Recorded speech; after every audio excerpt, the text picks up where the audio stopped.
I uncovered my wife's betrayal and her lover's sabotage, preventing disaster and protecting my honor.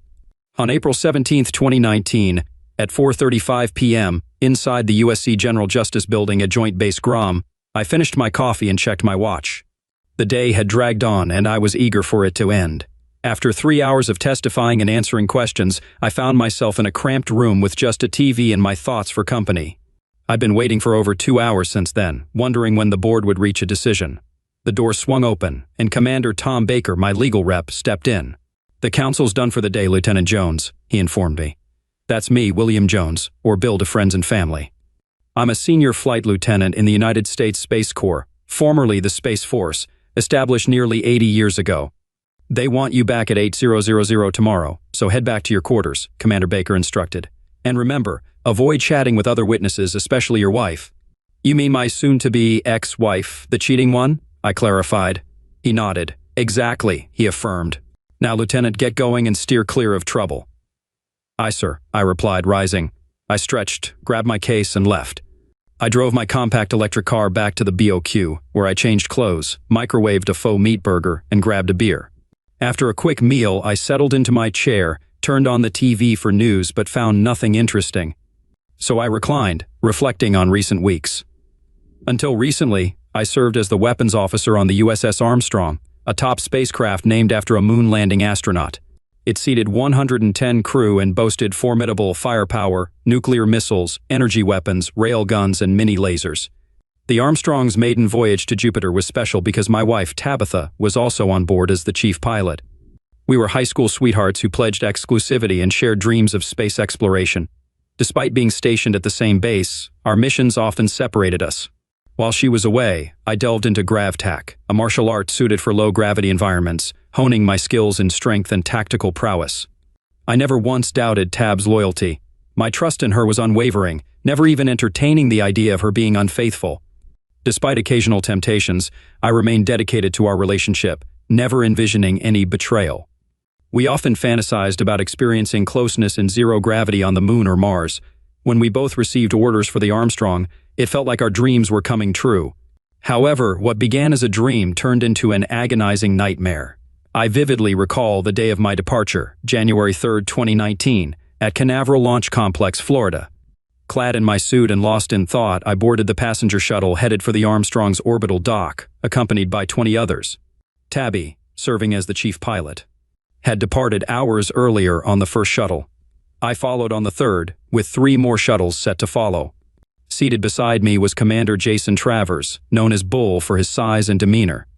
I remembered him from our academy days.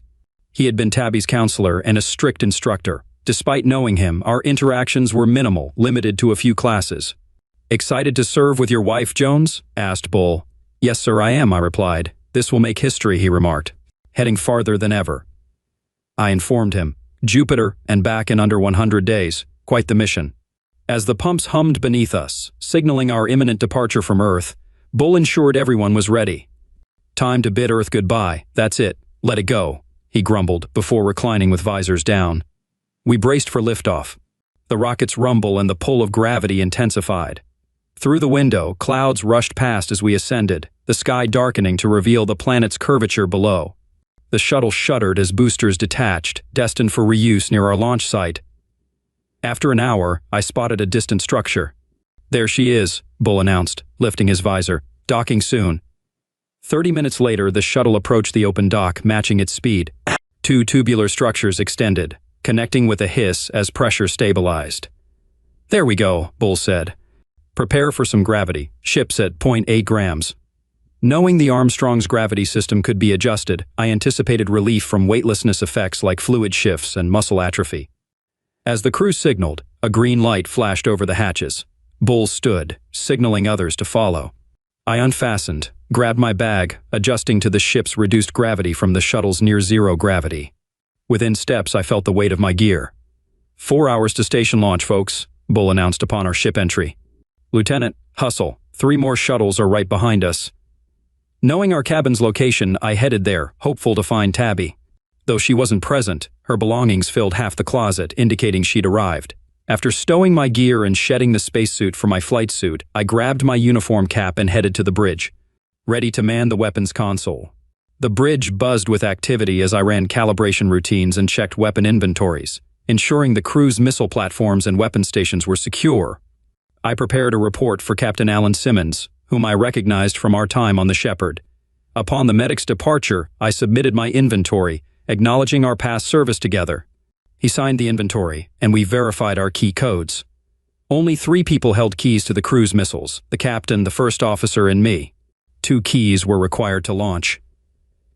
"Good to have you with us, Jones," Captain Simmons said. "I hear you're married to our chief pilot." Tabby smiled at this. "Yes, sir," I replied. "Great," Alan said. "Should make the trip more interesting for you." "Yes, sir, I hope so," I said, glancing at Tabby, who smiled mischievously before returning to her tasks. Bull arrived on the bridge, inspecting everything. His icy stare signaled it was time for me to return to my post. "Better get back to my station, sir." Alan nodded and moved on. I returned to my station, confirming all calibration tasks were complete. Everything was in perfect order. Knowing Captain Simmons' penchant for impromptu weapons drills from our time on the Shepherd, I ensured weapons were always ready, and the targeting system was calibrated. Each shift started with a calibration check to maintain system accuracy, unless a malfunction occurred. Finally, Alan began the relaunch check while we strapped in. "Operative," he called.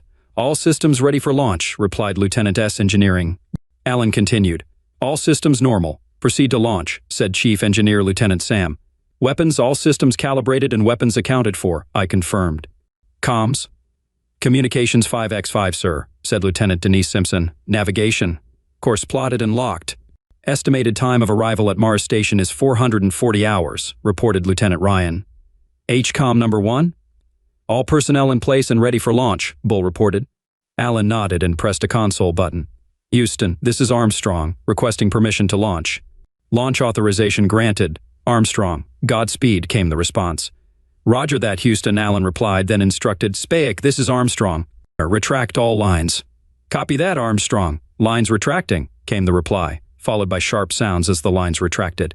Moments later, we received confirmation that all lines were retracted. "Start the engines," Alan ordered. "Engines running," Brian confirmed. "Take us out, helmsman, nice and easy. Don't scratch the paint," Alan said with a smile. "Aye, sir," Tabby responded, pulling 2 levers and holding the control column. The ship moved forward slowly, nearing the spaceport exit. We relied on maneuvering thrusters, as firing the ion fusion plasma thrusters inside the dock would damage both it and the Armstrong. Soon we were clear of the structure. "The space door is ready," Tabby said. "We'll spiral out of Earth orbit to a point between Earth and the Moon, then fire the big engines." "That's the Q spot," she explained. I could see the tracking on the navigator's console. An hour later, the navigator announced, "ETA at Q point is 2 microns, sir. The road is clear." This meant no debris or rocks were detected ahead. "Copy that," Alan said. "Engineering?" "Engines warmed up and ready, sir," Brian confirmed. Alan informed Houston. "Armstrong approaching point Q." "Approaching Q point, copy that, Armstrong," came the response. We watched the countdown timers, preparing for the launch. "At 0, Alan said. "Pump up the tires and light a fire, helmsman. Let's see what this girl can do." Tabby's hands moved over the console. "Kicking tires, starting fires." "Aye, sir," she replied, sliding the control levers forward. As the engines roared to life, the force of acceleration gripped us, the hum intensifying with each surge of G-force. We soared at a speed surpassing any human's experience. Casting a glance at Tabby, I beamed with pride, offering a smile, a wink, and a thumbs up. Returning the smile, she glanced at Bull. Sensing Bull's tension, I redirected my focus to my console. An hour later, a foreboding feeling crept in. Bull's posting of the officer's schedule on the bridge didn't surprise me, but seeing myself assigned to the second shift did. In space, time follows Houston's schedule, with dimming lights simulating nighttime during the second shift. While it's not a formal rule, typically, senior officers take the first shift. Seeing Bull place me on the second shift felt like a demotion, indicating limited time for Tabby and me to be together since she'd be on the first shift. If fortunate, we might catch a glimpse of each other during shift changes. To say I was pissed off was an understatement, and Bull knew it. "Is there a scheduling problem, Lieutenant?" he asked. I looked up to see him in front of my console. Alan had also walked over, having seen the schedule and curious about his explanation. "Am I still the senior weapons officer, sir?" I asked. "Yes, of course," Bull replied. "Then why am I working the second shift?" "In my opinion, it's the best place for you," he said, drawing attention. If you have a scheduling problem, discuss it with the captain, through me. By this time, Alan had approached. Is there a problem, gentlemen? He asked. Lieutenant Jones doesn't like the bridge schedule, sir, Bull said. Alan frowned at the schedule. I understand his feelings, number one, he said. It's very unusual, don't you agree? Yes, sir. Normally I would, Bull said, but I believe Lieutenant Jones's knowledge and experience are best utilized on the second shift. It also gives us a chance to train other gunnery officers on the first shift. My crap detectors went off. I couldn't believe the nonsense he was feeding the captain. Is that the only reason, Commander, or is there more? Alan asked, clearly skeptical. If I may speak freely, sir, Bull said quietly. Always number one, Alan replied. I've never liked spouses working on the same ship, especially in close quarters. I don't want them distracted from their duties. That's what I thought, Alan said. I understand, but I won't let this affect their morale. Make sure they spend time together, understood? Yes, sir, Bull said. Alan looked at me. Can you do that, Lieutenant? Yes, sir, I replied. Good. Carry on, Alan said, walking away. Bull smirked at me. Don't worry, Jones. I'll keep an eye on your wife, he said before leaving. I turned to Alice, who put a finger to her lips. Don't say anything, Bill, she said. We'll talk later. I'll call Lieutenant Robinson. Yes, ma'am, I said quietly. I glanced at Tabby, who was focused on her console, her face flushed. I couldn't tell if it was from embarrassment or guilt. I left the bridge feeling more humiliated than ever. Something was definitely off. I headed to the galley, hoping to grab something to eat. It wasn't a usual mealtime, so I knew the selection would be limited. Not much available right now, Lieutenant, said the man behind the plexiglass partition. We have hamburgers made of artificial meat. They taste terrible, but they'll fill you up. That'll do, I said. He handed me one on a tray and offered a packet of flavored ketchup. Want some axle grease to make it better? He asked with a smile. Sure, why not, I said, taking the packet. Thanks. Anytime, Lieutenant, he replied. I grabbed a small bottle of chocolate milk and found a vacant table. I ate the burger, drenched it in ketchup and downed the milk. The burger tasted awful, but it filled me up, and the ketchup helped a bit. I put the tray away, tossed the trash, and headed back to my quarters. I lay down, trying to sleep, but couldn't stop thinking about Bull. What did he mean about looking after Tabby? After an hour of tossing and turning, I gave up. Frustrated, I put on my workout clothes and headed to the small gym on one of the lower decks. When I arrived, I was relieved to find the gym empty. Good, I thought. I could vent my frustration without anyone around. I stretched, worked out on the treadmill and weight machine, then adjusted the gravity to 0.4 grams. Feeling lighter, I practiced some grav-tac techniques for half an hour. By then, I was sweaty and ready to sleep. I reset the gravity, returned to my quarters, showered in the tiny bathroom, set my alarm, and fell asleep instantly. When the alarm went off, I got up, showered, shaved, dressed, and headed to the galley for a snack. It was much better than the faux meat burger I had earlier. I arrived at the bridge just as Tabby was leaving. Hello, stranger, I said. She looked at me and smiled. Hi, she said. I didn't get a chance to tell you, but you did a great job with the launch, I said. Thank you, she replied. Maybe I'll come by during my lunch break and we can spend some time together, I suggested. I could see her thinking it over, expecting her to make an excuse. Thankfully, she didn't. Sure, I'll set the alarm, she said. Maybe you can eat me instead of one of those fake burgers. Works for me, I said. I'll see you in 6 hours. I'll be there, she said, giving me a quick kiss. I love you. I love you too, I replied. I watched her walk away, hopeful we could make it work. Then I turned and saw Bull grinning. About damn. Time you showed up, Jones, he said. I checked my watch.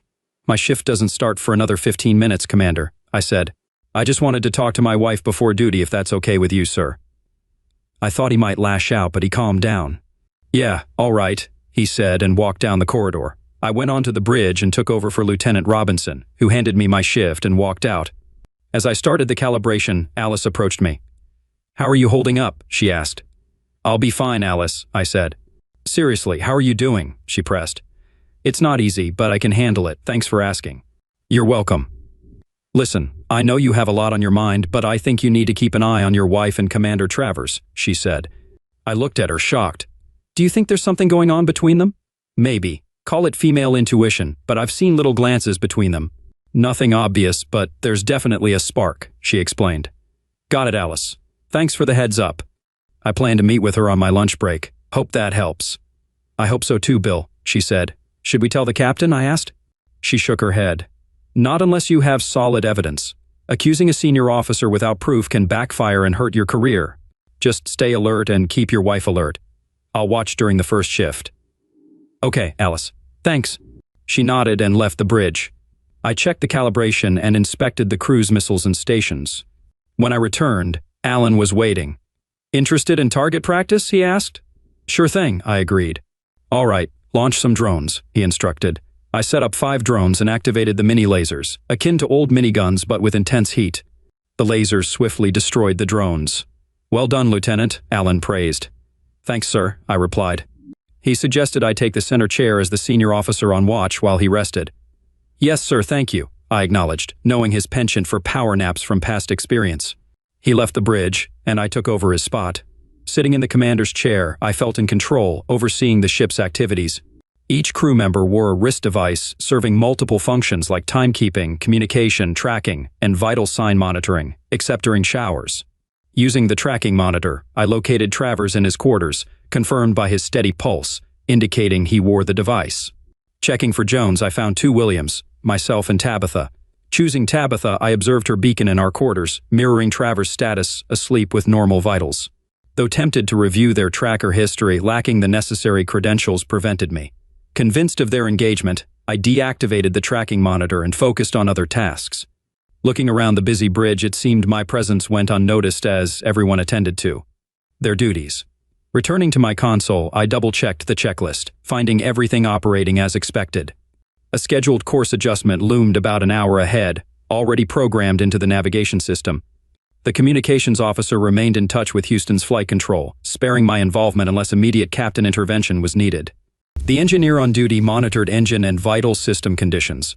The helmsman and navigator ensured smooth ship flight, especially for the impending course correction. After logging the hour's activities, I briefly inspected the weapons console before returning to the central chair. About 2 hours into the shift, Petty Officer Marks took drink orders from everyone, allowing beverages with covers and straws at our stations. After a brief absence, she returned with drinks for all. Shortly before my lunch break, Alan resumed his seat, where I briefed him on the shift's progress. He acknowledged, making notes in his journal. "Thank you, Lieutenant," he said, gesturing for me to take my break with a subtle wink. "Yes, sir," I replied, stepping away from my post. Heading to our shared quarters, I paused at the open hatch, taking a deep breath before entering. Tabby had just woken up to the alarm. "Ready for dinner?" she asked with defiance. Smiling, I joined her on the bed. "Absolutely," I said, initiating affectionate gestures. Subsequently, we shared a carnal moment. "That was amazing," she expressed. "Much needed." "Agreed. Missed you," I confessed. "Missed you too. Love you so much," she reciprocated. "Love you too," I replied. "Time to clean up and head back," she reminded. Checking the time, I realized there were about 40 minutes left in the break. "You're right," I acknowledged. "Round 2 during your lunch break," she suggested with a smile. "Definitely," I agreed. Feeling somewhat improved, I rose, showered swiftly, and headed to the galley. Before exiting the cabin, I kissed her, then adjusted the lighting and reduced the gravity to 0.7 grams. Knowing my grasp of GravTac was crucial for our performance, an area where Bull lacked expertise. Lovemaking in space is far from the movie's portrayals. In microgravity, blood moves to the head, not the genitals. Fortunately, the ship's default gravity of 0.8 grams allowed us some enjoyment, though it remained challenging. Lower gravity could have made it impossible.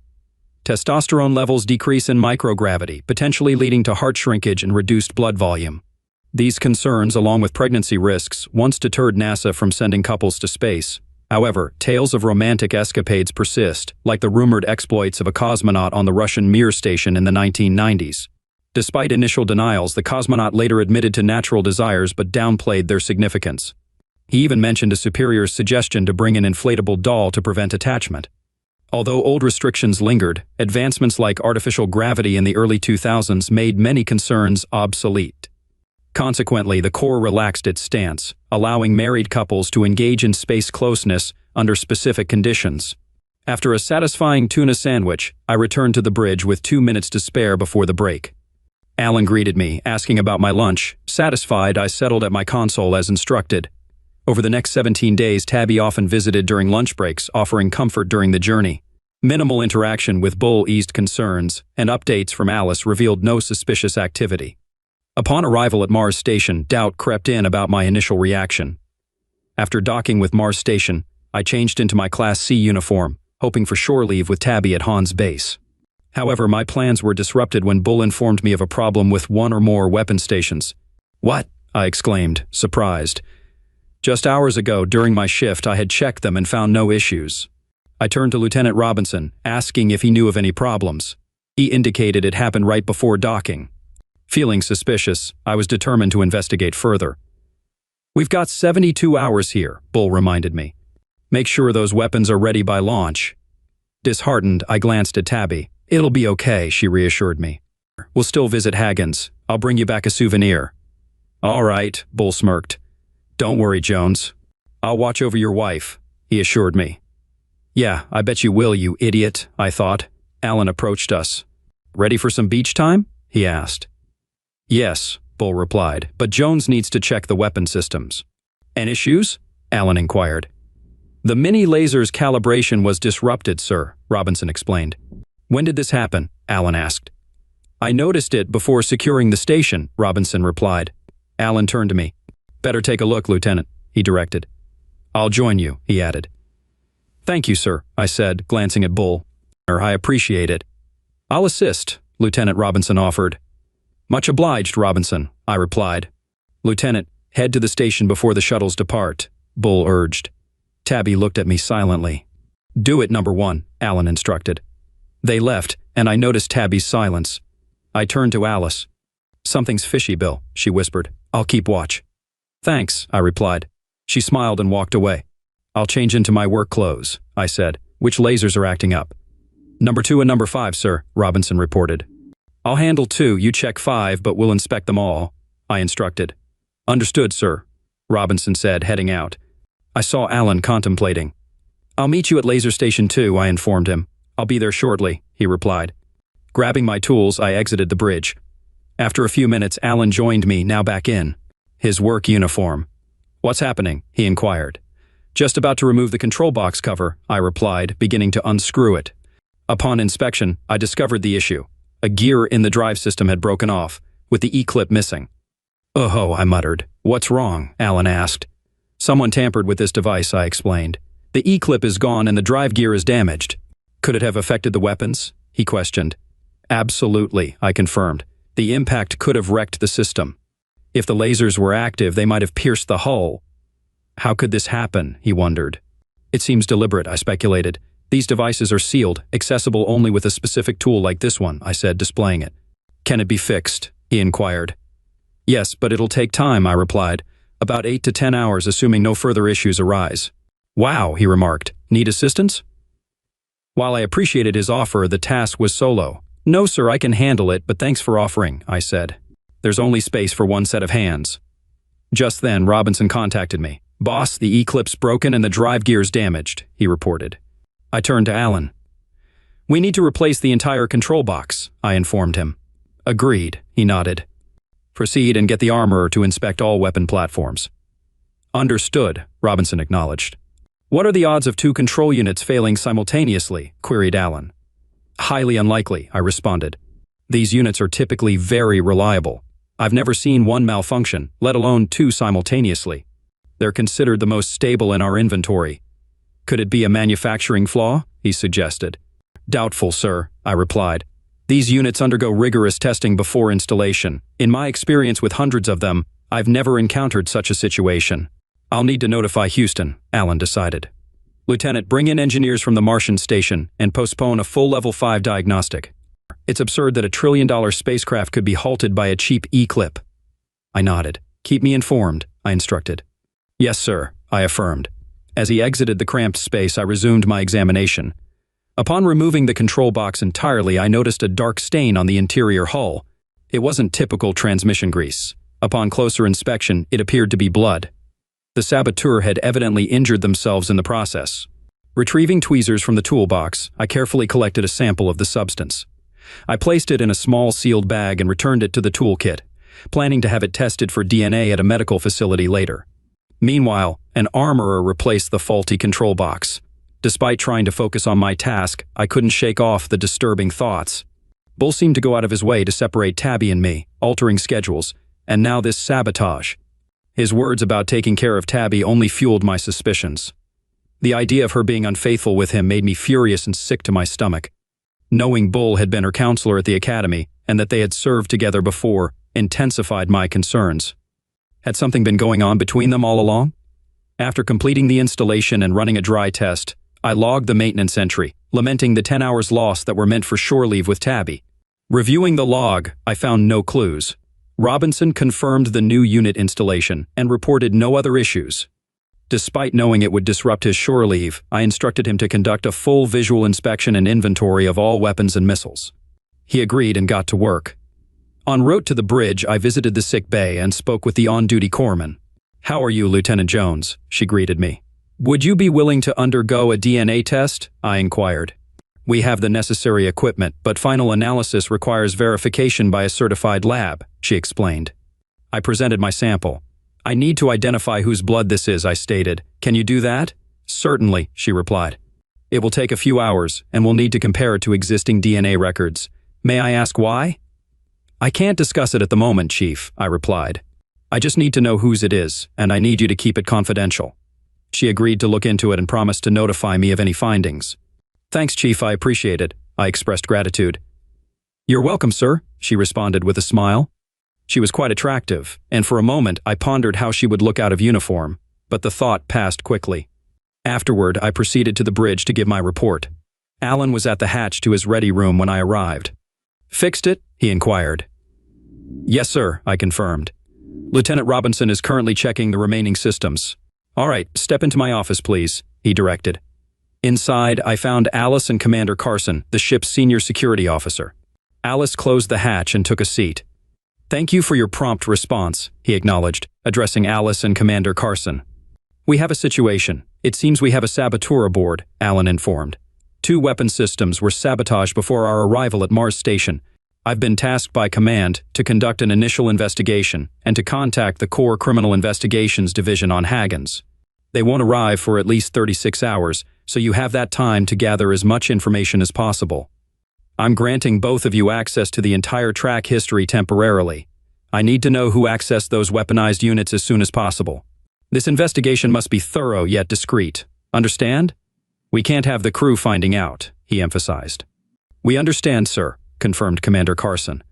"In the meantime, a team of Mars engineers is conducting full Level 5 diagnostics on the ship. It'll take about 72 hours. Command doesn't want us departing with a potential saboteur on board, and I concur. The mission might be canceled," Alan explained. "Any questions?" "Just one, sir," I interjected, drawing everyone's attention. "Yes, Lieutenant?" Alan prompted.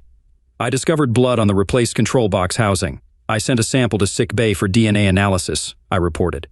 "Good call," Alan commended. "I'll speak with Chief Benson about it. Anything else?"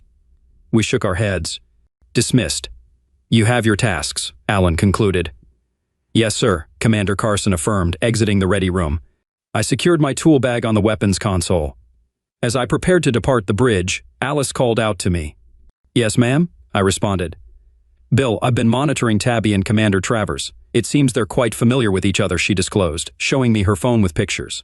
Shocked, I saw Tabby and Bull entering a club hand in hand, dancing, drinking, and engaging in carnal behavior.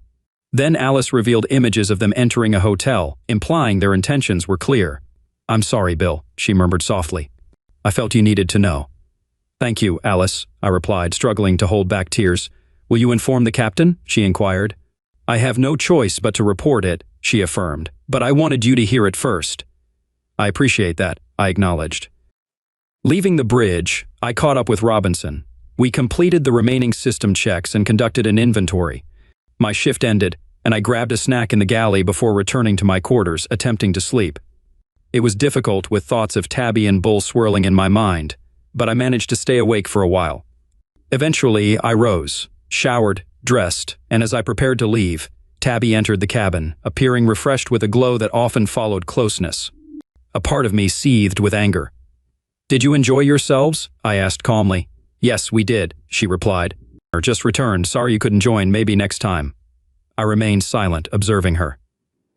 "What were all the engineers doing on the station?" she inquired. "Routine maintenance," I replied. "What's your plan now?" she asked. "I'm going to rest for a bit, exhausted and off duty for the next 12 hours. "Are you starting your shift?" I questioned. "Yes," she affirmed. Did you resolve the issue? She inquired. I believe so, I responded. Good, she said. Missed you out there. Really? That's not the impression I got, I retorted. What do you mean? She asked. I heard you and Bull had fun, I stated. Anything you want to share? We danced, had a few drinks, but that's it, she insisted. Nothing else? I probed. Of course not, she exclaimed, pretending surprise. Why would you think that? Nothing, I said. I have to get to work. As I moved towards the door, Tabby halted me. She attempted to kiss me, but I turned my head, receiving a kiss on the cheek. Bill, I love you, she expressed. What's wrong? You tell me, I replied, leaving the cabin without awaiting her response. I questioned myself about the woman's identity. Did she truly believe she could approach me after being with someone else and expect no reaction?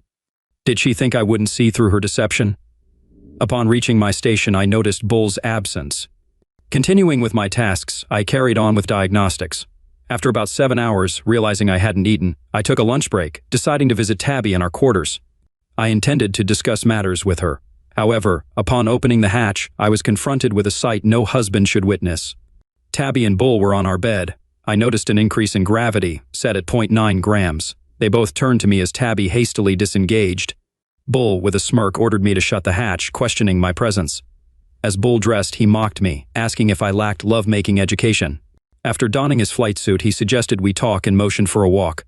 Addressing Tabby, he promised to return for further conversation. Tabby looked at me with sorrow. I'm sorry, Bill, she whispered. We'll discuss it later. Responding, Bull declined my question and motioned for me to follow him. Sensing trouble, I activated the video recording function on my suit. All our suits were equipped with a camera feature for such situations. I wanted this encounter documented due to my unease. Bull praised my idea of adjusting the gravity in my quarters as we walked. However, he revealed he had discovered my alterations soon after my arrival. When I inquired how long he had known, he corrected my phrasing with a smirk. Remaining silent, I urged him to continue. He shared that it began during his second year at the academy when he served as Tab's counselor, claiming she had sought his help with a problem. He insinuated that she was susceptible to his charms. He laughed at his own remarks, thinking himself clever. I seethed with anger but refrained from violence, mindful of my career. So you're always there for her, huh? I queried. Absolutely, Lieutenant, he responded. You've got a knack for investigation. Was that why you changed the bridge schedule? I pressed. You caught on, Jones, he admitted. And the weapon system sabotage? I continued. Between us, yes, he confirmed, air quoting investigation. What's your next move? I inquired. Planning to injure me? He chuckled, guiding us into the elevator. Certainly not, Lieutenant, he assured. Would I take out an officer just for a fling? For now, yes, I retorted. He led me out of the elevator, insisting I was mistaken. According to his recent investigation, I discovered my wife's infidelity, grew distraught, sabotaged the weapon systems to frame her, love her, and then took my own life when she revealed her intention to leave me. We halted at the starboard airlock opposite our docked station. The inner hatch was open, all spacesuits removed, and he brandished a pistol. You figured it all out? I challenged. Absolutely, he smirked. Now into the airlock. You won't succeed, I countered. He scoffed. Who will command believe you, a failing husband, or me, a seasoned veteran? He retorted. Assessing the situation, I noted the gravity set at 0.8 grams. Not ideal, but manageable. Seizing the moment, I leaped up, struck him twice, and locked him in the airlock. Angered, he demanded I release him. I have one question, Commander, I interjected. What? He growled. Did Tabitha know your plan? Of course, he affirmed. It was her idea. Now, open the door. I won't say more. He warned, aiming his weapon at me. Now do it. Gazing at the controls, I responded, yes, sir, and activated the button. His eyes widened as he realized the outer door slid open, and he was thrust into the vacuum of space. Caught off guard, he struggled, knowing he had only seconds without a spacesuit in the void. The air in his lungs would expand, causing immense pain. He would either freeze or suffocate within 15 seconds. I activated the comms, announcing, Man overboard number 2, starboard airlock. Instantly, the alarm blared, drawing a crowd to the airlock. Alan and Alice rushed over, followed by Tabby. Commander Travers, sir, I said, handing him a drive with a video recording. He confessed to sabotaging the weapon and having an affair with Lieutenant Jones. He also planned to eliminate me and make it look like self-destruction. It's all here. Bull, Tabby exclaimed, peering into the airlock. By now, Bull's ejection had sent him into an unstable orbit around Mars, making recovery difficult. Turning to me, tears streaming down her face, she accused, "You eliminated him, you fool. I hate you." "That's enough, Lieutenant," Alan intervened, taking Tabby to the orderly. "Take her to sick bay, then hand her over to security." He turned to me solemnly. "You're relieved of duty for the investigation. I'll handle it." "Yes, sir," I responded quietly. "All right, that's it," Alan commanded. "Back to work. We've done all we can here." He turned to Commander Carson. "Once she's settled, find her a berth away from the bridge. Reach out to Mars Station for Commander Travers's recovery." "Understood, sir," Carson replied, walking off. Alan then addressed Alice. "Looks like you're stepping up, Alice. You're my new number one until further notice. Adjust bridge duties accordingly. The mission's likely scrapped." "Yes, sir," she acknowledged. "We've wrapped our initial inquiry, sir. We need to go over our findings in my quarters as soon as possible," he instructed. "Got it, sir," she affirmed, then turned to me. "I'm sorry, Bill," she offered. "You didn't deserve any of this." "Thanks, Commander," I replied. Heading to my quarters, I sorted Tabby's belongings and packed them in her duffel bag. I wanted her far from me, likely reassigned to the vacant chief pilot's cabin. Security later retrieved her things. I didn't inquire, nor did I care.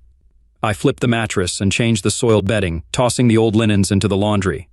With restricted access to my quarters, I settled at the computer console and filled out a divorce request based on infidelity. Since our marriage fell under JAG jurisdiction, the divorce process also involved them. There was no property or children to divide, and our incomes were equal, so support wasn't applicable. It was a straightforward split where she kept hers and I kept mine. After submitting the request, I awaited confirmation. Within 24 hours, 2 CIA agents from Hagen's contacted me, hinting at a vengeful motive. During the interrogation, the JAG officer prevented me from making self-incriminating statements. I spent the next day on edge, avoiding crew interactions to sidestep gossip. While seated in my quarters, Alan and Alice arrived unexpectedly, alleviating my anxiety. "Lieutenant," Alan began, taking a seat. Alice joined and I relaxed on the bed. "Mars Station recovered Commander Travers' body and confiscated the illegal firearm attached to him," Alan stated. "The CIU report confirms your actions as self-defense. Commander Travers was present at both sabotaged weapon stations, as shown in the tracking history logs," he continued. "Right before Lieutenant Robinson detected the calibration error," Alice added. "The DNA from the blood matches the commander's, along with his confession to you, proving his responsibility for the sabotage," Alan clarified. "Your wife claims ignorance, but she's detained as an accessory to Travers's plot against you. Possible conspiracy charges await her on Earth." "So we're heading back to Earth, sir?" I inquired. Alan affirmed, "Indeed, Bill. The mission's on hold for now. We'll face a board of inquiry upon return." "Can I resume duty?" I asked. After some persuasion, Houston agreed. "With 2 officers down, we need you on bridge duty. Can you handle ops and gunnery?" Alan questioned, turning to Alice for confirmation. "Yes, sir," I affirmed. "Good," he replied. "We launch in 12 hours, so make sure you're rested and ready." "Thank you, sir," I said. "May I speak with my wife? I need some answers." "Are you certain about this, Bill?" he inquired. "Absolutely, sir," I confirmed. After a brief pause, he consented. "All right, Bill," he agreed, "but Commander Brewster will accompany you. Do you agree, Alice?" "Yes, sir," she confirmed. "Very well," he concluded. "Now, get to work, then rest up. It's time you earned your paycheck." "Yes, sir," I responded. As he left, Alice turned to me. "'Kay, ready, Lieutenant?" she asked. I nodded. "Yes, ma'am," I replied. We exited and headed to the brig on the lower deck. "Just so you know, Captain Simmons has commended you," she informed me. "For what?" I questioned, surprised. "He believes your actions saved lives, preventing potential damage to the ship." "Had Travers fired the weapon in the airlock," she explained. "Damn," I muttered. She grinned. "Congrats," she said. We arrived at the brig and checked in with the on-duty security officer before approaching a small cell where Tabby sat on the bed, clad in an orange jumpsuit. "What's up, Lieutenant?" she sneered. "So now it's just Lieutenant, not even Bill or Lieutenant Jones," I remarked. "Fine, prisoner. I'll ask a few questions and then leave you be." "Go ahead, Lieutenant," she replied, staring ahead without glancing at me. "How long were you involved with Travers?" "Since sophomore year at the academy," she admitted. "He was my counselor." "I know," I acknowledged. "Where did it start?" "Do you really want to know?" she challenged. "Yeah, I do," I affirmed. "All right, since you asked, I failed a test. He helped me cheat. I owed him, so I entertained him. I enjoyed it, so it kept happening," she explained. "So you cheated with him and then betrayed me, is that it?" "Yes," she confessed. "You don't know how many times I thought of him when I was with you. And you know what? I liked it. You know what else? What? I asked, feeling sickened. He's been places you couldn't reach. Surprised you could even feel me after him, she taunted. And you enjoyed working with him all those times when we could, she admitted. You know it's hard to do in low gravity. That's why we did it before and after missions. Did you ever love me, or was it all a lie? I loved you, she admitted, but I enjoyed being with him too. It was just lovemaking, nothing more. You knew his plans once we boarded, didn't you? Yeah, I did. He wanted to stagger shifts so we wouldn't see each other much, but you found a way to talk to me, surprising both of us. So we decided to wait until Mars, she explained. And you were aware of the weapon sabotage? I knew he was up to something, but not the specifics, she confessed. Just that he wanted to stop your shore leave. We didn't think you'd escalate it to this extent. And my supposed self-destruction was a bonus, right? He blamed it on you. Was it? It was his idea, she stated. But you went along. You never intervened, did you? No, I didn't, she admitted quietly. And I'm sorry, I never thought he'd actually do it. He failed, and you'll end up in jail. Was it worth it? Doesn't matter, she shrugged. I was proud of you, how you handled the ship. I loved you, but now I regret ever meeting you. I'll testify at your goodbye, she added. As I turned, she called my name, apologizing. Without looking back, I raised my middle finger and walked away.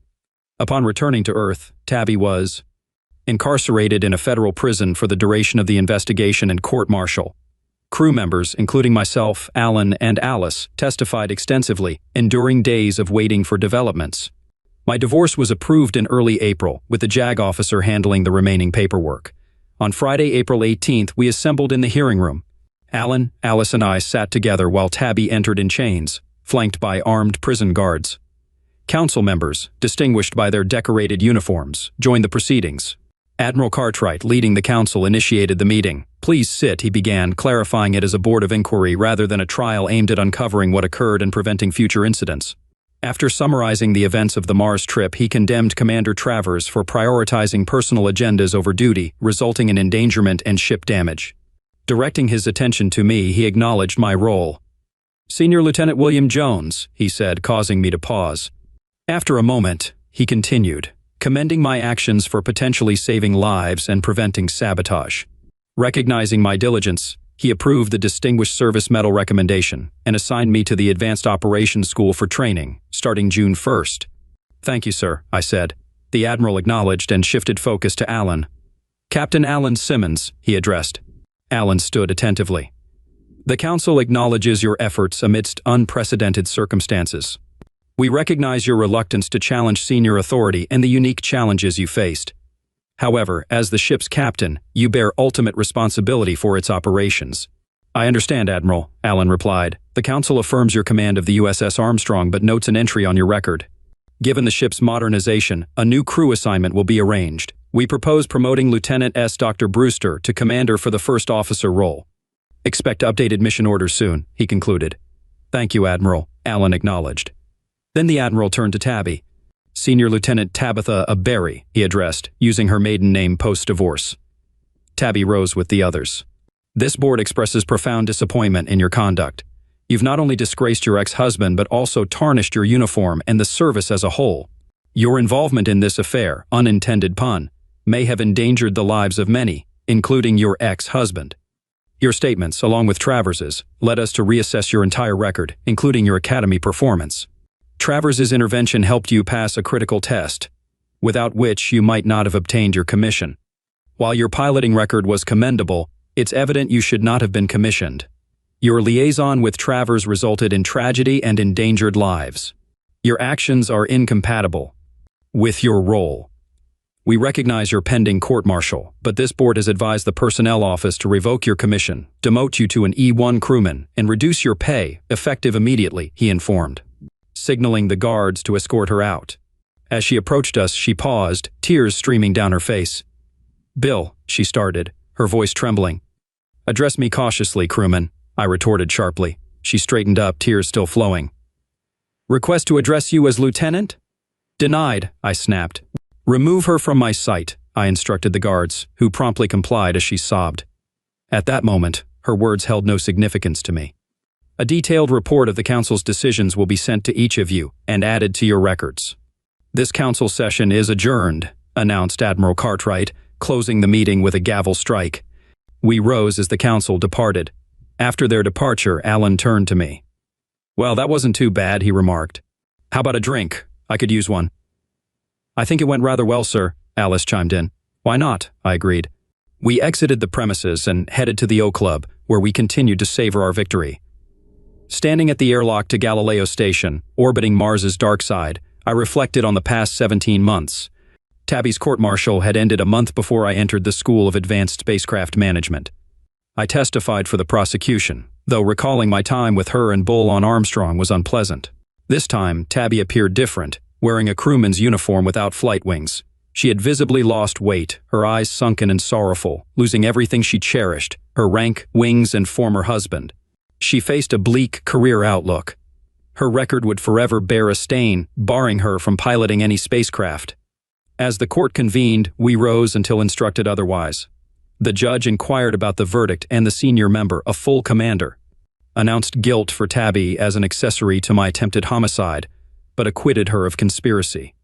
The defense argued a lack of direct evidence implicating her in the conspiracy, yet it was clear she knew of Travers's plan to eject me into space and took no action to stop it. The judge sentenced her to 10 years of hard labor in federal prison, followed by a dishonorable discharge. With a gavel strike, the case concluded. Tabby left in chains, never acknowledging me. I attended my class in Florida near Cape Canaveral and relished the training, along with the pleasant weather and surroundings, which included plenty of exposed skin. Graduating after 18 months, I was promoted to lieutenant commander and received orders to Galileo, a secluded station orbiting Mars. Unlike the visible Mars station, I was intrigued by what lay ahead. Upon arrival, I was greeted by Captain Hawkins, an attractive officer who briefed me on the situation and assured me of a smooth transition. "Are you prepared to see your new home for the next few years?" she asked, leading me to the observation deck. Pressing a button, she revealed a massive advanced ship, the USS Enterprise. "This will be your domain as my operations officer. Ready for adventure?" she asked, her eyes gleaming. "Absolutely, Captain," I replied with a laugh. She informed me of our imminent launch in 15 days and assigned me daily briefings. "Welcome aboard, Commander," she said, shaking my hand before departing. As I admired the ship, I couldn't help but smile at the sight of the USS Enterprise emblazoned on its side. Am I the jerk for not giving my restaurant savings to my sister and getting kicked out because of it? I, 25 male, had been saving money for years to open my own small restaurant. It was always my dream to be a chef and run my own place. Every penny I earned from part-time jobs and full-time work after college was put aside for this goal. After 7 years of hard work and careful living, I had managed to save up $75,000. My parents knew about my dream, but they never seemed to take it seriously. They always treated it like a phase I would grow out of. I lived with them to save on rent, which helped me reach my savings goal faster. Looking back, maybe I should have moved out sooner.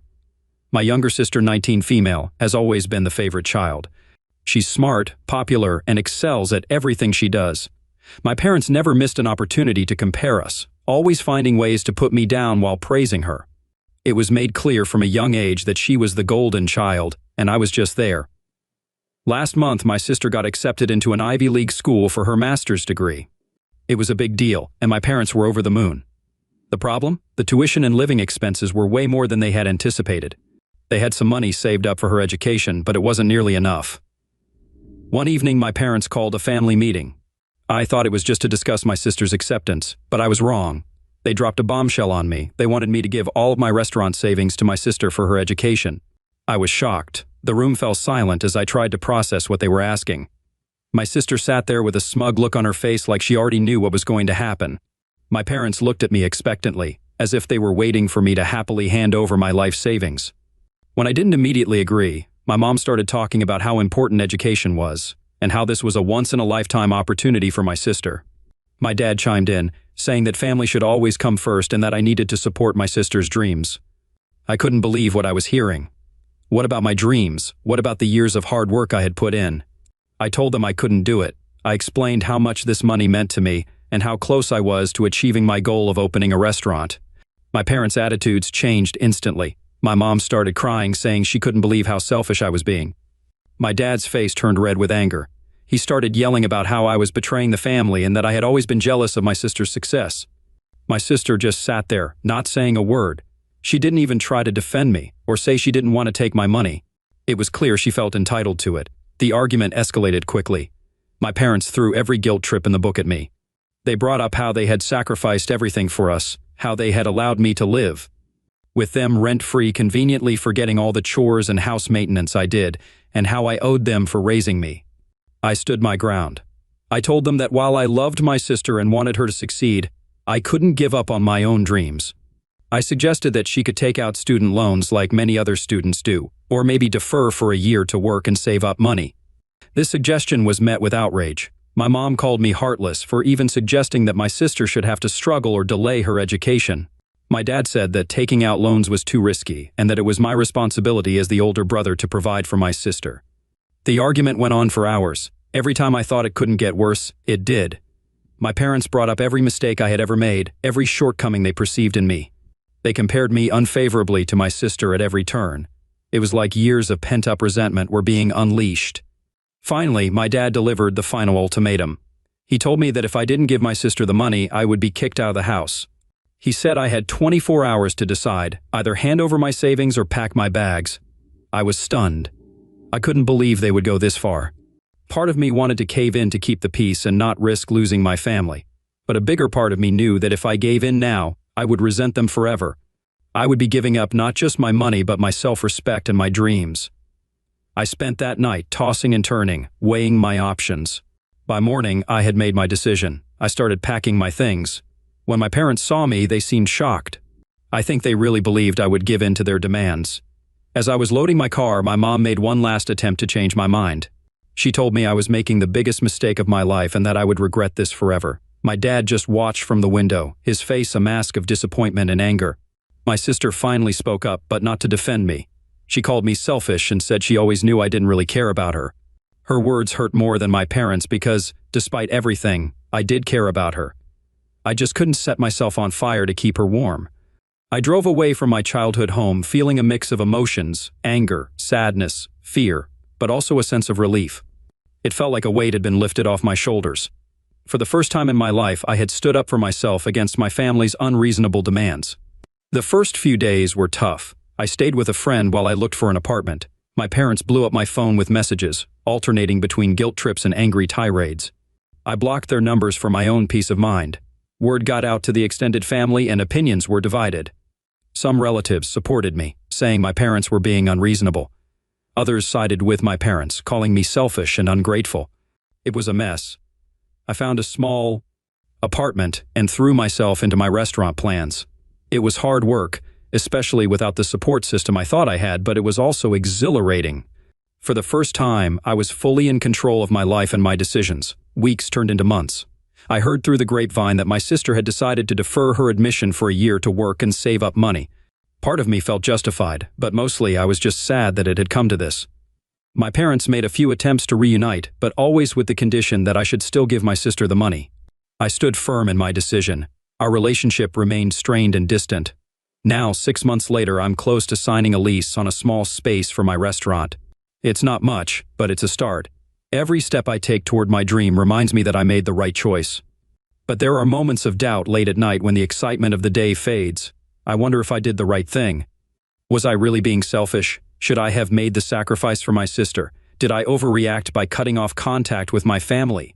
I know my parents' behavior was toxic and manipulative. I know my sister was being entitled.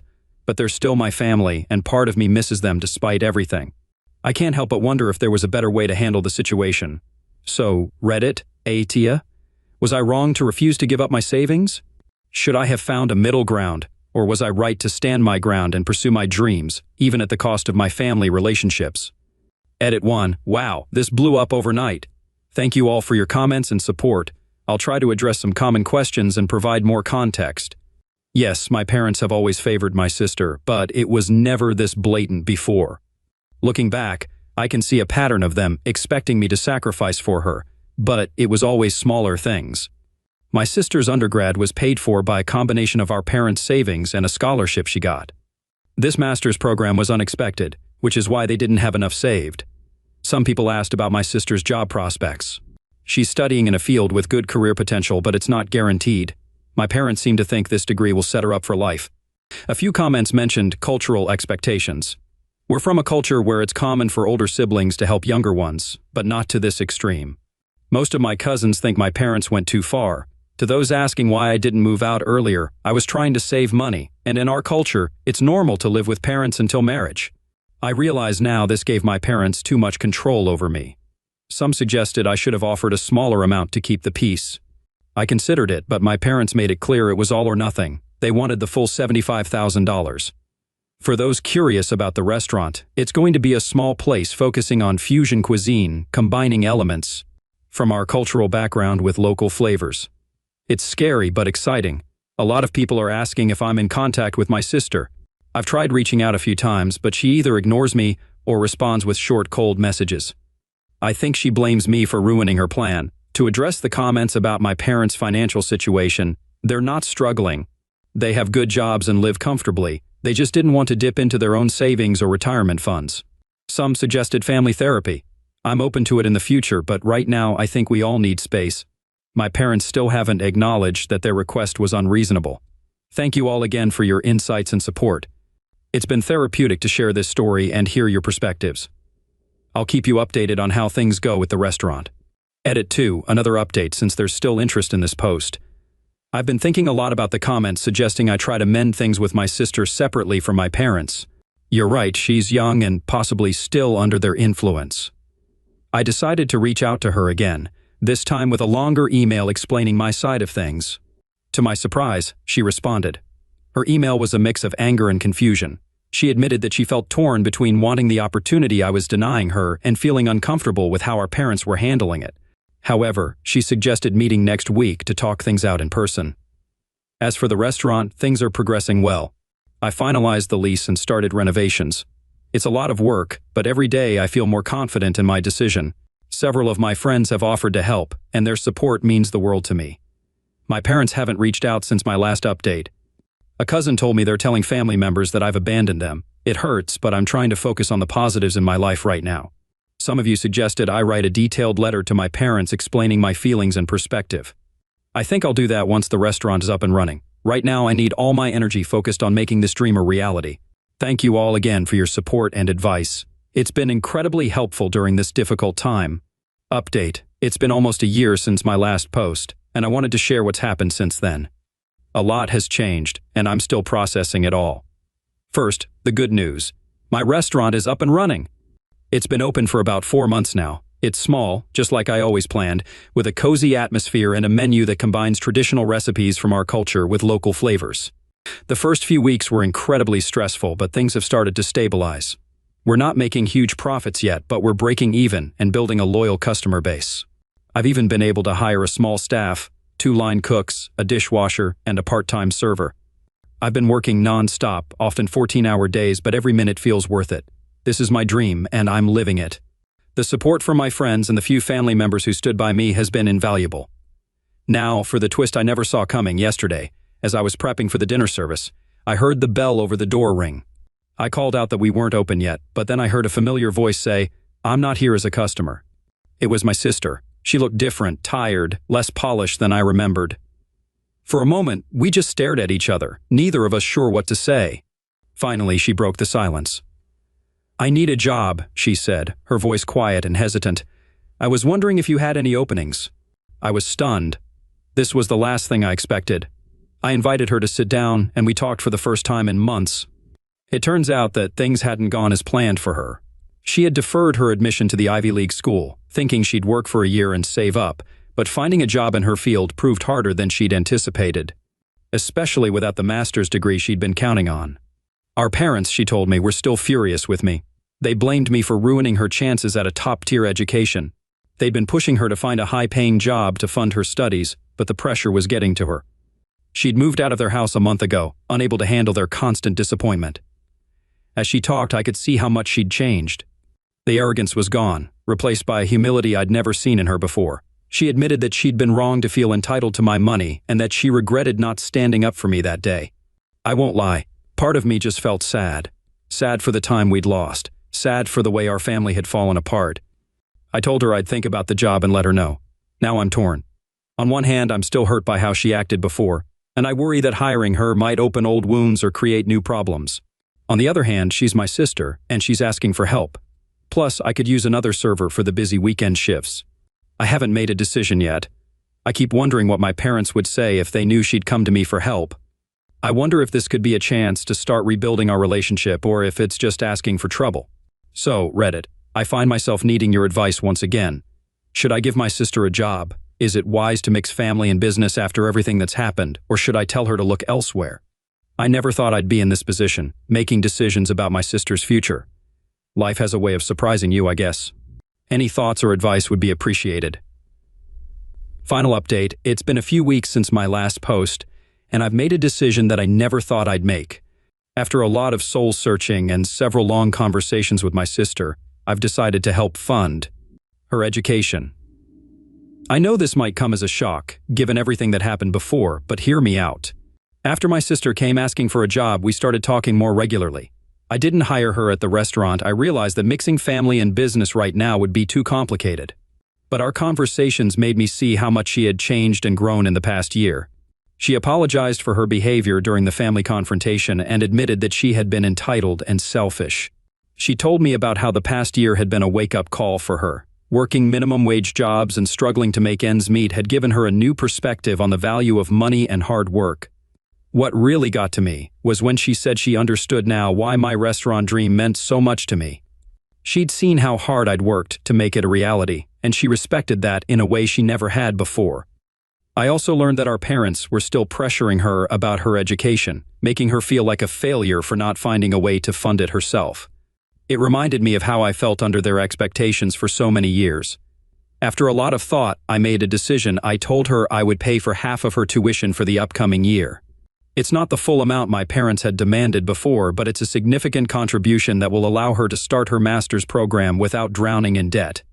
Why did I decide to do this? It's not because I felt obligated or guilted into it. It's because I saw genuine change in my sister. I saw someone who had learned hard lessons and was trying to better herself. And ultimately, I realized that I did want to help her if I could, not at the cost of my own dreams, but in a way that felt right to me. My restaurant is doing well enough now that I can afford this without jeopardizing my business. It feels good to be in a position where I can help on my own terms. My sister was overwhelmed when I told her. She cried and hugged me, promising that she would work part-time to cover her living expenses and that she'd pay me back someday. I told her the best way to pay me back was to make the most of this opportunity. We haven't told our parents yet. I'm not sure how they'll react, but I know that whatever happens, it won't change my decision. This is between my sister and me. I feel at peace with this choice. It's not what I expected, but it feels right. Sometimes life gives you a chance to rewrite the ending of your story. This is mine. This weekend began just like any other Saturday. Hank woke up later than usual, and he gave his wife of 17 years a morning kiss. She grumbled, "Hank, let me sleep. I can't catch a break with you at night or in the morning, and the girls are probably awake by now." Hank replied, "You're right.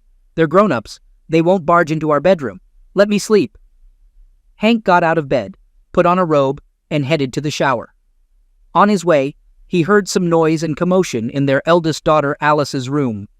He realized that Gwen, her sister, was pulling her out of bed, so he left them be. After freshening up, he dressed and made his way to the kitchen. His daughters, having had enough of waiting, were already sitting at the table. Alice asked, "Are we having breakfast today? Are you hungry? We still have to go to school." Hank responded, "Why? I don't know. You girls are on New Year's vacation. You're going to Grandma's." Alice inquired, "And you're on vacation, and you have a long weekend. It's all Mom's decision." Hank suggested, "You can make your own breakfast." Gwen added, "We could, but Mom won't let us. She thinks we'd mess up the pans and burn everything. All she knows how to make is scrambled eggs." Hank asked, "Do you want oatmeal or semolina porridge like they have in England?" Alice said, "Oatmeal, please, sir." Hank smiled. "Or in this case, oatmeal, miss. Daddy, we'll leave the oats for the horses." Hank instructed, "Make semolina without lumps. Done and done. Now go wash your face and brush your teeth. The porridge will be ready in 15 minutes. Hank quickly prepared breakfast for his daughters. Meanwhile, Judy came out of the bedroom and went into the bathroom. The daughters sat down to eat, and Judy soon returned, her hair neatly combed. Hank looked at his wife, dressed in his shirt, and even after all these years, she still excited him. He recognized her beauty, even though every man has his own idea of what's beautiful in a woman. He loved her, but there was a significant barrier between them. Judy took her seat at the table and said to her daughters, "Finish your meal and get ready slowly. Today, Daddy will take you to your grandmother's." Alice protested, "Mom, you promised we'd go to the ski center for a week. We've already prepared our ski gear, and we wanted to celebrate New Year's Eve together." Judy replied, "Girls, in life, we don't always get what we want, but we'll definitely go to the ski center for spring break when there's no more snow. Or should we go to Palmer? They say there's year-round snow in the mountains. Now finish up and get ready." Hank didn't like the idea of sending the kids to his mother-in-law, especially after the deception about the trip they were preparing for. He sensed a cooling in their relationship, which coincided with the arrival of Richard, the new commercial director at Judy's workplace. Hank knew Judy had known Richard from university, but she hadn't mentioned her new boss to him. It worried him, but he trusted that his wife would resist the temptation of an affair with Richard. He considered meeting Richard and talking to him, but he decided it would only worsen his relationship with Judy. Nevertheless, he kept a close eye on his wife. To his knowledge, nothing had happened between them except some light flirting. Judy's decision to send the children to her parents today meant something was about to happen during the long New Year's weekend, and she would likely share it with them. He was prepared for this conversation and kept a recorder ready to understand what she would say. As it started, his tears dried and his heart grew firm. He saw his wife potentially tearing their family apart. His priority was to keep his daughters safe. Hank knew that a conversation was coming today. Kira had already warned him about it. What Judy didn't know was that before the conversation began, Hank went to the bathroom, washed his hands, turned on the recorder, and concealed it in his breast pocket. Then, he returned to the kitchen and sat at the table. Judy remained silent for a minute. Then she looked at Hank, smiled briefly, and her smile disappeared. With a serious tone, she declared, "Hank, there's something you and I need to talk about right now." Her words left no doubt that Hank wouldn't like this conversation. He didn't let it get to him and looked away from his food, asking, "Is something wrong?" "Hank, nothing is wrong. You know I love you. I've loved you and only you for years. You've been an amazing lover, husband, and a great father to our girls. I want to grow old with you, and maybe even die on the same day. What's stopping us? I'm a trained sociologist from our university, but only a few of us actually work in that field. Those who do use population surveys and data analysis to understand what's happening in society, identify the causes of negative issues, and offer suggestions for improvement. While I work in marketing, I'm involved in marketing research. Nevertheless, I keep a close eye on all the latest sociological developments." "Judy, everything seems a bit unclear and complicated. Can you give me the gist of your question? I've read about what leads to marriage problems and want to reduce the chances of anything going wrong in our relationship. What could go wrong for us? We should be as proactive as possible to avoid common pitfalls that can lead to failed marriages." "Judy, it seems like you've been reading some convoluted ideas from someone trying to grab attention. I don't buy into these sociological conclusions at all. Can you tell me what this nonsense is all about?" Judy snorted and declared, "Hank, I'm quite serious. I'm concerned about our family, the possibility of us drifting apart. Our actions today might lead to distance between us and eventually end our relationship. So, tell me, what should we do? I'm not a sociologist. Maybe we should see a psychologist." "I've been thinking about this for a while, and I believe we need a break from our marriage. We should explore our own natures and experiences with other people and places. This way, when we come back together, we'll have a broader perspective to support our relationship." "How long should this break last? A month? A year?" "No, I think a 2-week holiday weekend would suffice." "Is that why the kids are going to your mom's instead of the ski resort?" "We could have sent them to your parents' place, but I'd already made plans with my mom." "So, you're telling me that you and your lover concocted this whole sociological theory just to get my consent for a long weekend with your lover?" Judy's suggestion left Hank completely stunned. Her bold proposal was shocking, though not entirely surprising, given his suspicions. Nevertheless, her words hurt him deeply. "Judy, still not sure what you're getting at," Hank asked. "Can you clarify? I have no idea who you're talking about as a lover. I know you may not like it, but you'll see that nothing will change between us. I'll make sure you're happy when we reunite. Yes, it's selfish, but I have my reasons. I want to grow old with you. You may not understand that now, but you will, and you'll apologize. You don't even know who the lover is. I'm talking about your new commercial director, Richard. You had a passionate affair with him back in college, and only when he got tired of you did he break it off. After that, you quickly moved on to me. Not a word was said to me about your former classmate becoming your boss. And you're wrong about a lot of other things, too. What am I mistaken about? You're wrong to think that nothing will change. Everything will change, or rather, it has already changed. What has changed? Your attitude toward me and our kids has changed. Everything in our family is changing today. Hank, I love you, and I don't know what you're imagining. I still love you. I don't know how you'll explain our divorce to your parents or to Alice and Gwen. What will they think of their parents' divorce? Hank, what are you talking about? We're not getting divorced, and our parents don't need to be involved in our personal affairs. Sociology is a precise science, and you don't need to fit our situation into some theory you and your lover came up with. I can see that you're overcomplicating things, so I'll postpone it. You take the girls, come back, and we'll sit down to work things out. Judy, we're not resolving anything. I'm simply leaving, but you can't do this to me. I can, and I will. I won't do what you suggested. My decision to divorce was spontaneous. I just decided it now, Hank. But I said I was calling it off. Yes, you did. And then you said that when I got back, we'd sit down and talk about it. So, you're going to enjoy your free long weekend? As I drive the girls around, you can consult with your Richard. Alice came into the kitchen and announced, Daddy, we're ready to go. Girls, I'll be ready in 5 minutes. Hank quickly dressed, grabbed his laptop, slung on his backpack, and without saying goodbye to his wife, headed downstairs.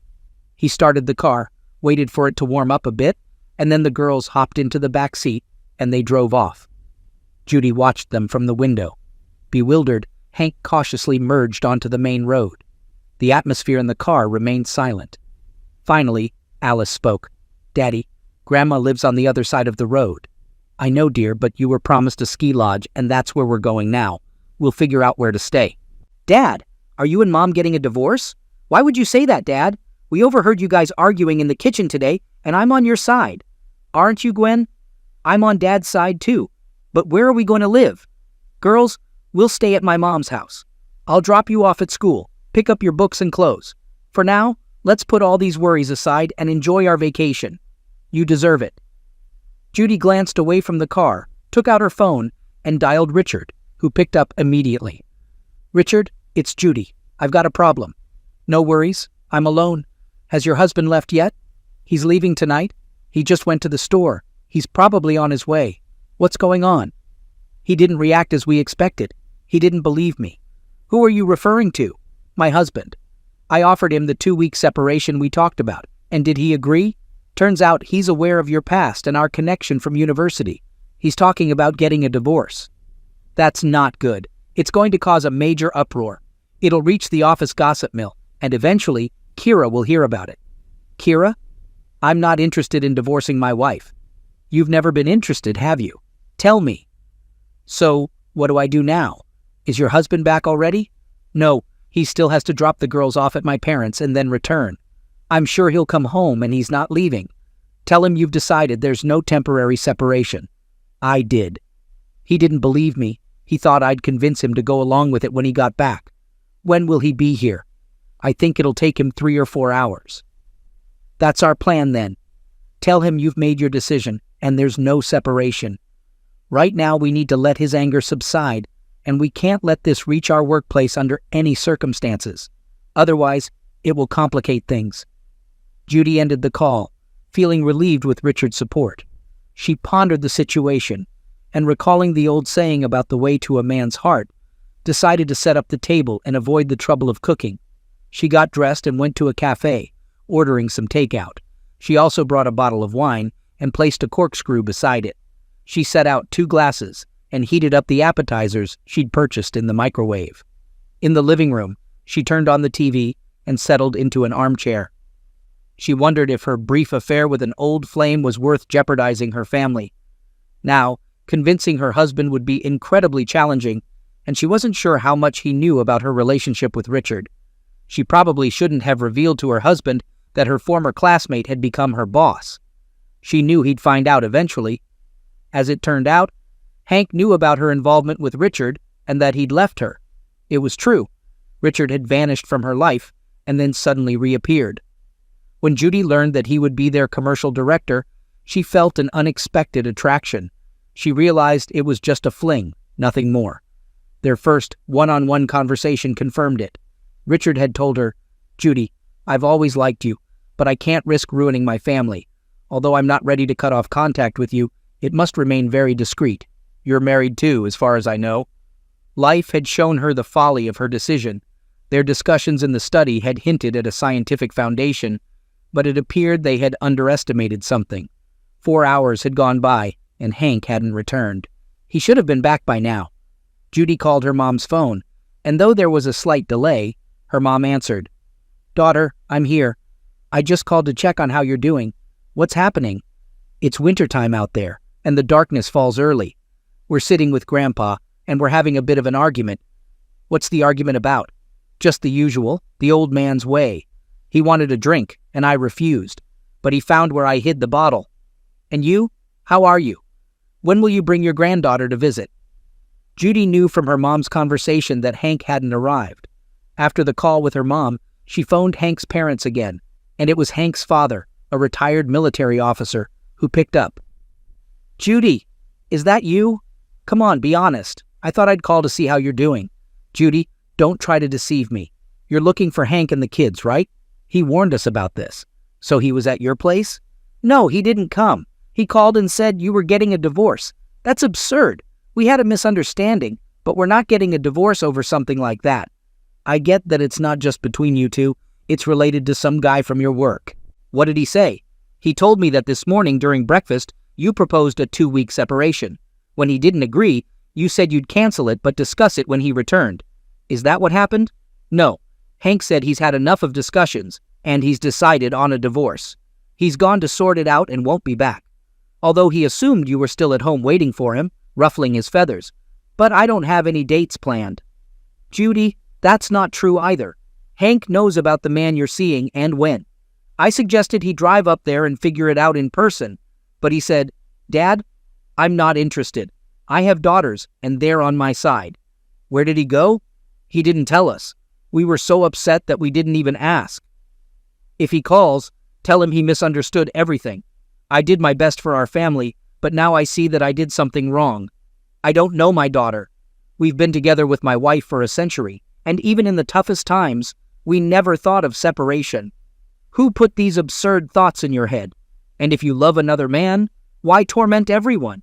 If you're ready for a lover to run away from your husband and children, just pack your bags and leave.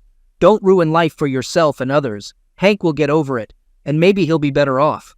He's not an old or unattractive man, and the girls will be fine with him." "What are you talking about? There will be no divorce." "That's your opinion. I know my son, and you don't seem to know him. I just need to explain everything to him, and he'll realize he was wrong. Whatever. He'll call. I'll tell him." Judy called Richard's phone, and a woman answered unexpectedly. "I'm here. Excuse me, I'm looking for Richard. Who are you?" "My name is Judy. We work together."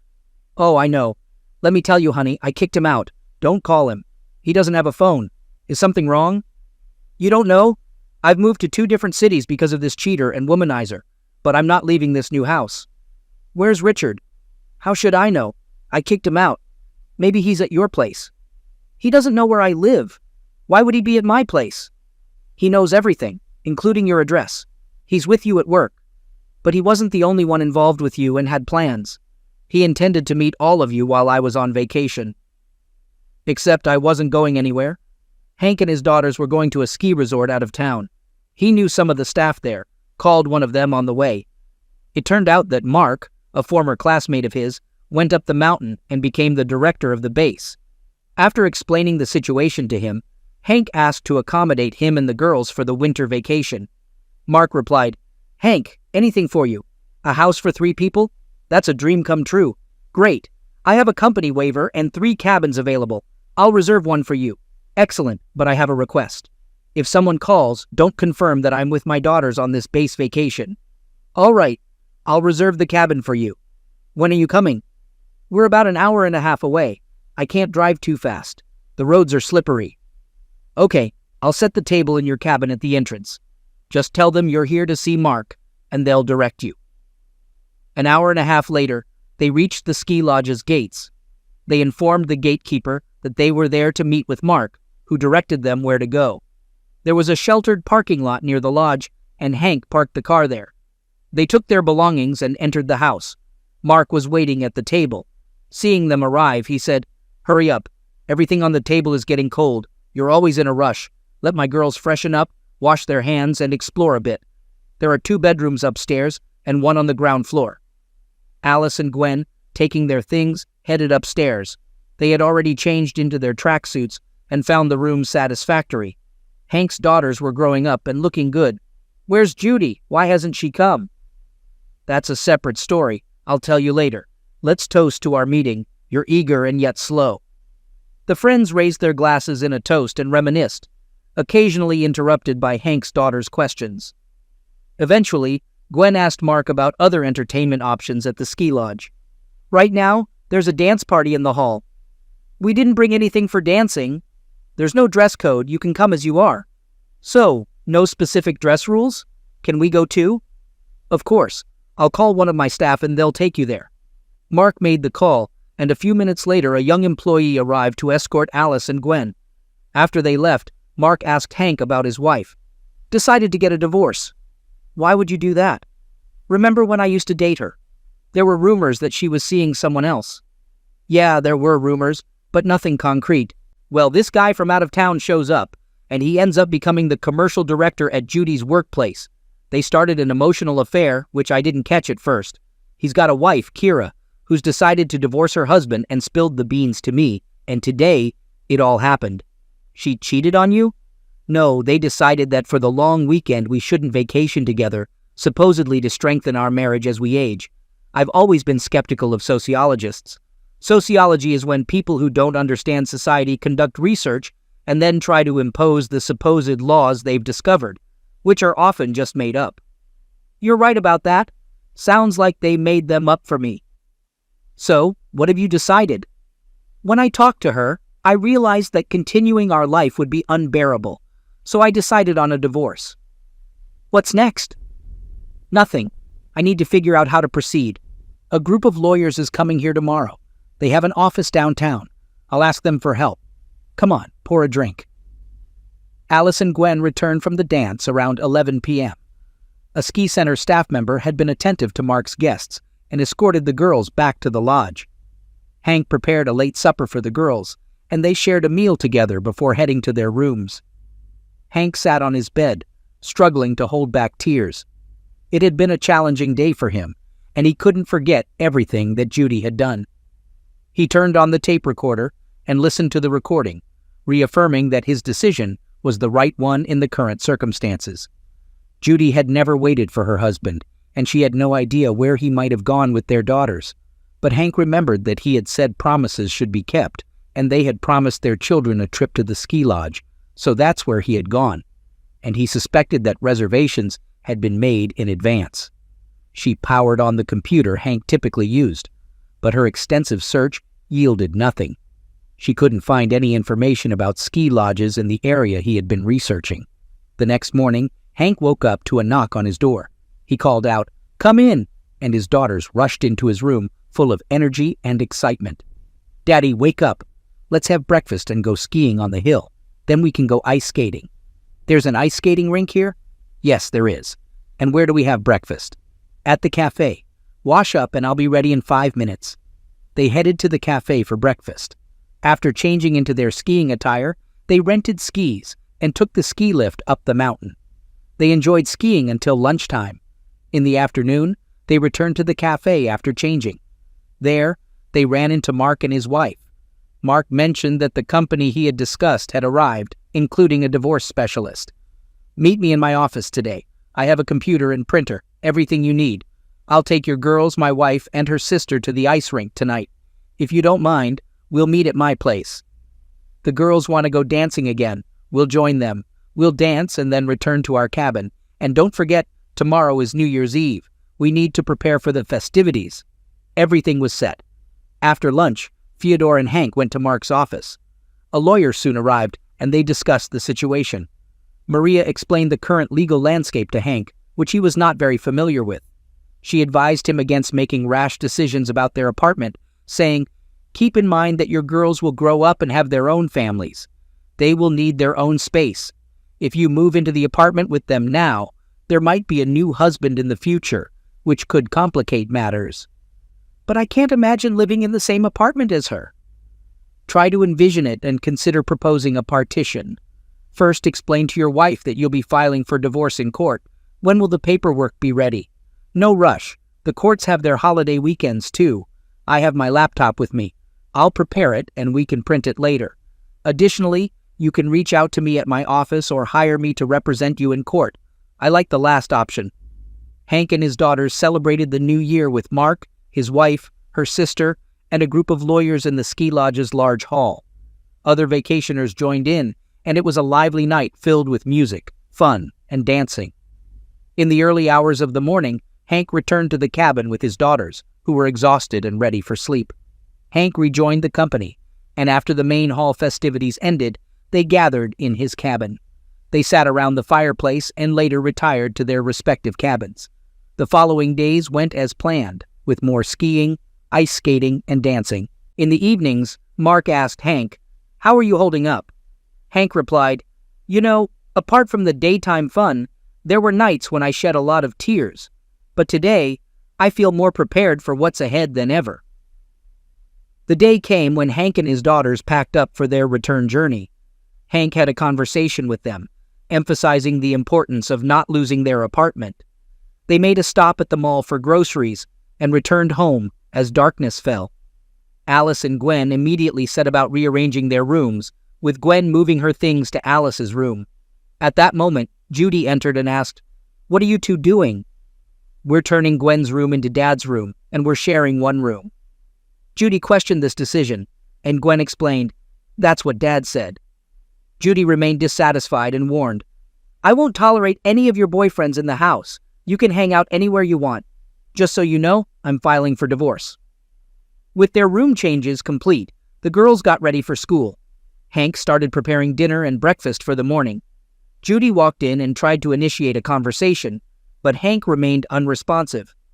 Judy then entered the girls' room and asked if they wanted to talk to her. The girls expressed that they hadn't missed her, and Hank instructed them to stay out of his way. For the rest of the week, Hank, Alice, and Gwen lived separately from Judy, with Hank locking the doors to the rooms they occupied. Hank cooked for himself and his daughters, deliberately ignoring Judy's presence. On Friday evening, a young woman delivered a registered letter with notice to Judy. It was a summons, and attached to it was a statement of claim.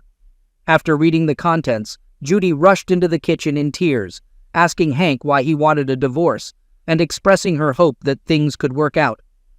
Hank advised her to consult with a lawyer and discuss the matter with him. Judy mentioned Richard's disappearance, and Hank suggested she reach out to him for advice. Judy insisted that she had no one, but Hank remained unmoved. The girls had already eaten and left for their room without a word to Judy. In her desperation, Judy continued to plead with Hank, declaring her love for him and their daughters. Hank replied, "What does my love have to do with it?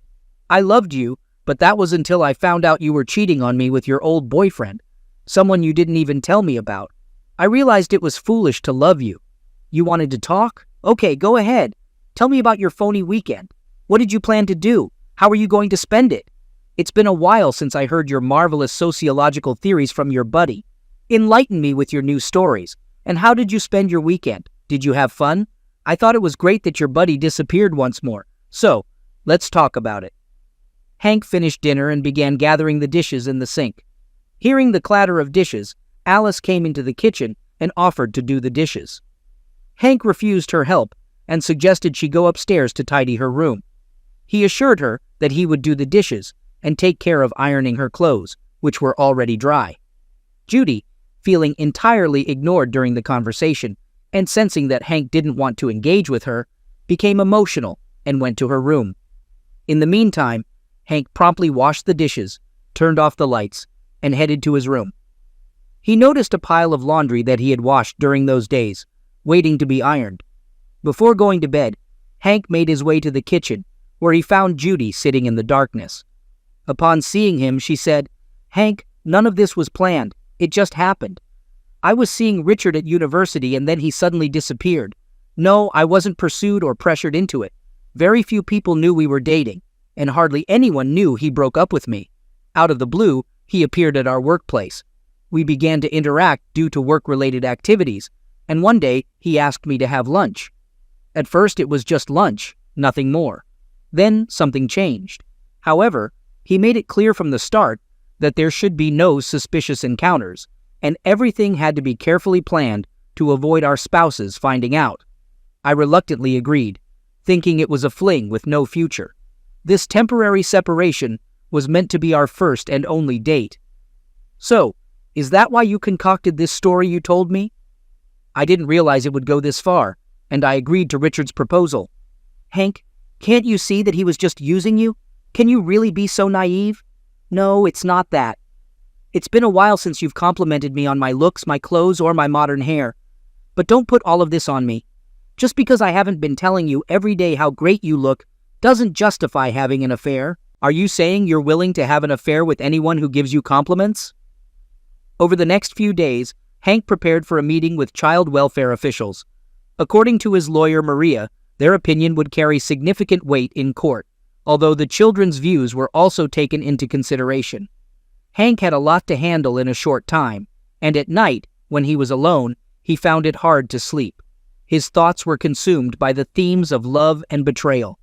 The most important person in his life had betrayed him, leaving him with a mix of anger and pain. All he wanted now was a divorce, even though it seemed far from possible.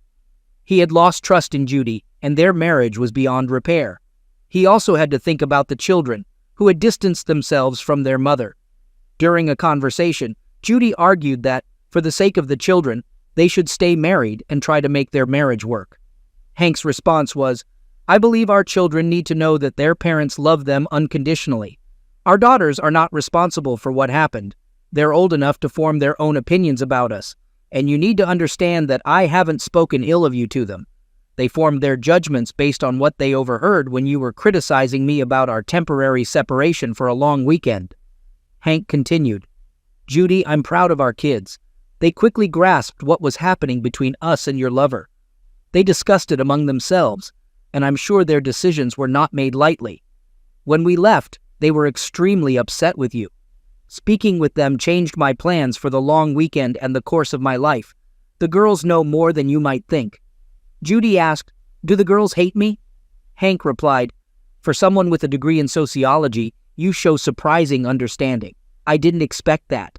Yes, they know their mother was unfaithful, and yes, they are angry with you because of it. You can try to mend your relationship with them, of course. But, as a sociologist, you studied the field of psychology related to the study of human behavior patterns and activities. You should remember what adolescence is, occurring between the ages of 10, 11, and 15, 16. It's known as a transitional phase where children transition from childlike behavior to more adult-like behavior. They undergo significant physiological changes. It's hard to predict how you'll be able to connect with them. The time leading up to their court appearance was filled with pleas and appeals. Eventually, they faced each other in the courtroom for a preliminary session. They were given some time to try and reconcile their differences. When that period ended, Hank proposed that Judy sign a child custody agreement as part of their divorce. Under this agreement, the girls would live with him. After hearing everything, Judy declared, "I won't sign any agreement." Hank cautioned her, "Then I'll have to bring this matter before the court. The court will hear me, talk to the girls, and make a decision. It's unlikely to be in your favor." Judy responded, "You can't be so sure. Court decisions can be appealed." Hank concluded, "Well, good luck with that." Judy admitted, "Hank, I know I've been foolish. I realize what I was doing was wrong. Please understand, I love you, and I'll never have Richard in my life again. You've decided to replace him with someone else." Hank responded, "Well, that's your personal choice. It's your life. Don't try to blame me. You're a sociologist. Now, if you'll excuse me, I have a lot on my plate. If you do decide to sign the agreement, it should be done in front of a notary. As a general rule, an agreement to determine child residence does not require mandatory notarization. This distinguishes it from alimony agreements, which hold the power of a court order. However, it is recommended to draft and notarize the document. Thanks, but she doesn't want to sign anything, and I don't need her to. It's just that she won't get anything. Consequently, the court's deadline for the parties to reconcile had expired. Judy made desperate attempts to reconcile with her daughters, but her efforts were unsuccessful. After school, the daughters started their computer science classes, returning home with their father. Following a light snack, usually in their father's room, they settled down to do their homework. Meanwhile, Hank prepared dinner and breakfast for the following morning. On one particular day, the child welfare authorities paid them a visit. They spoke with the girls, examined their room, and compiled a report. Subsequently, they attended the court hearing on time. Hank, accompanied by the girls, addressed some questions with their lawyer. Judy entered the courtroom, took her seat. She didn't have a lawyer, but had sought advice from counseling and divorced friends, fully understanding the irreparable state of her marriage. During the trial, she answered the court's questions briefly with simple yes or no responses. At the end of the trial, Judy declared that she was relinquishing her share of the apartment in favor of her daughters, providing a deed of gift. The judge noted she had already taken her personal belongings from the apartment. What remained would be removed within a week, and she requested a court recess to sign the child support agreement proposed by Hank.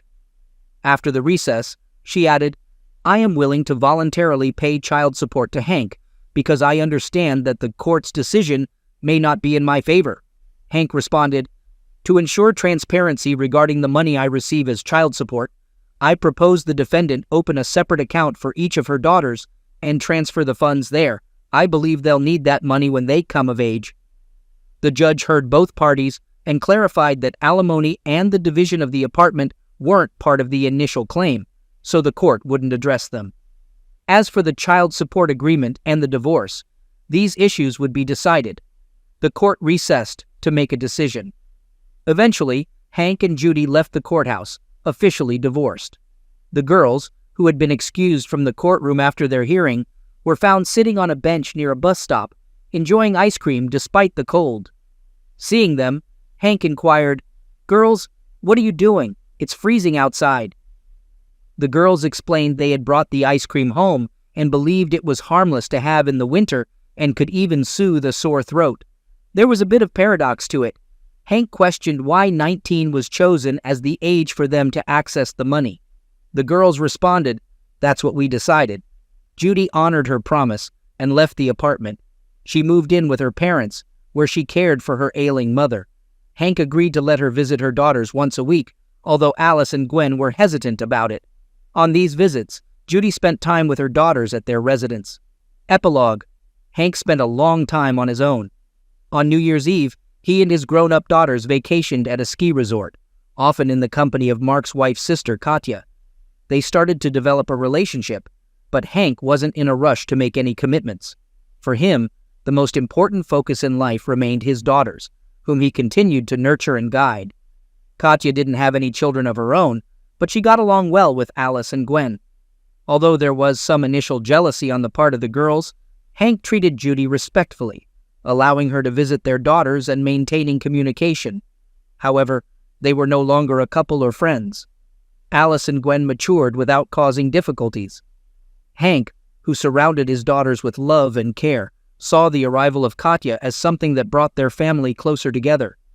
Judy experienced a challenging year. Her parents passed away one after the other. Hank helped her with the funerals, but their shared grief didn't mend their relationship. For a considerable time, Judy lived independently, with her daughters as her primary social circle. Eventually, she began dating a lonely widower from a neighboring house. Richard, her former partner, never reappeared in town. His whereabouts remained unknown, even to his ex-wife, Kira, who had remarried soon after their divorce. It's been a decade since my last job interview, but at 44, I'm ready to keep doing what I love. I'm Alex Price, a mechanical design engineer, new to this area. Interestingly, this company used to be a major competitor. I believe they'll offer me a job once they see my skills. Hopefully things will soon fall into place. My plan. That's how I'll deal with my cheating wife. I met Holly in 1993. She was beautiful and confident. I was shy and introverted, thanks to my bossy mother and bullying sisters, Megan and Anna. Megan was 13 years older, Anna 10. They blamed me for my parents' breakup. My father left when I was 5, and I recently learned why. "Come in, Mr. Price. Nice to meet you," said Robert Williams, the owner of Sutton Hydraulics. He was much friendlier than my previous boss. "Thank you for having me," I replied, taking a seat in his office. "I'm surprised you're leaving Walker Engineering, Mr. Price." "Call me Alex, and I can't wait to leave," I said. "They're doing well there, Alex." "I've done great work there for 10 years, but without much thanks or respect lately." He looked serious for a moment. I hadn't mentioned my situation and kept it to myself. "I want you here, Alex. I can offer the raise you asked for. You mentioned a commission for winning contracts, right?" "Yes, but I hope it's not illegal." "Alex, I won't be involved in anything illegal," he assured. "I interact with our customers daily. I know what they pay and our contracts inside out. With my designs and your team, we can excel," I explained confidently. He shook my hand, and I saw integrity in his eyes. Another part of my plan was set. Now, about Holly. We met at Kingston University. She was finishing her creative writing degree, and I was completing my master's in mechanical engineering. She was always surrounded by men, but one of her friends introduced us. My shyness attracted her, and we started dating. After 6 months, I heard rumors she was cheating, but couldn't prove it and was afraid to confront her. Holly was spoiled and caused public scenes if things didn't go her way. My friends disliked her and urged me to leave, but I was in love like never before. After graduation, we both got jobs and rented an apartment near Southampton, where Holly's family lived. I had little in common with my own family by then. We married a year later, and soon after, Sophie and Ava were born. Holly loved being a mom, and our life was great.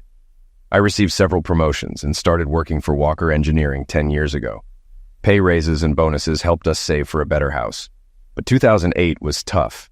The economic downturn caused job losses and fewer contracts, so we had to work harder and longer hours without extra pay. During this time, I discovered Holly was having an affair with someone from our old university. My friend Toby thought it was a classmate who had moved nearby. When I confronted Holly, she laughed and denied it, but I knew she was lying. Despite everything, I kept my job and salary, allowing us to buy a nice 5-bedroom house in Southampton.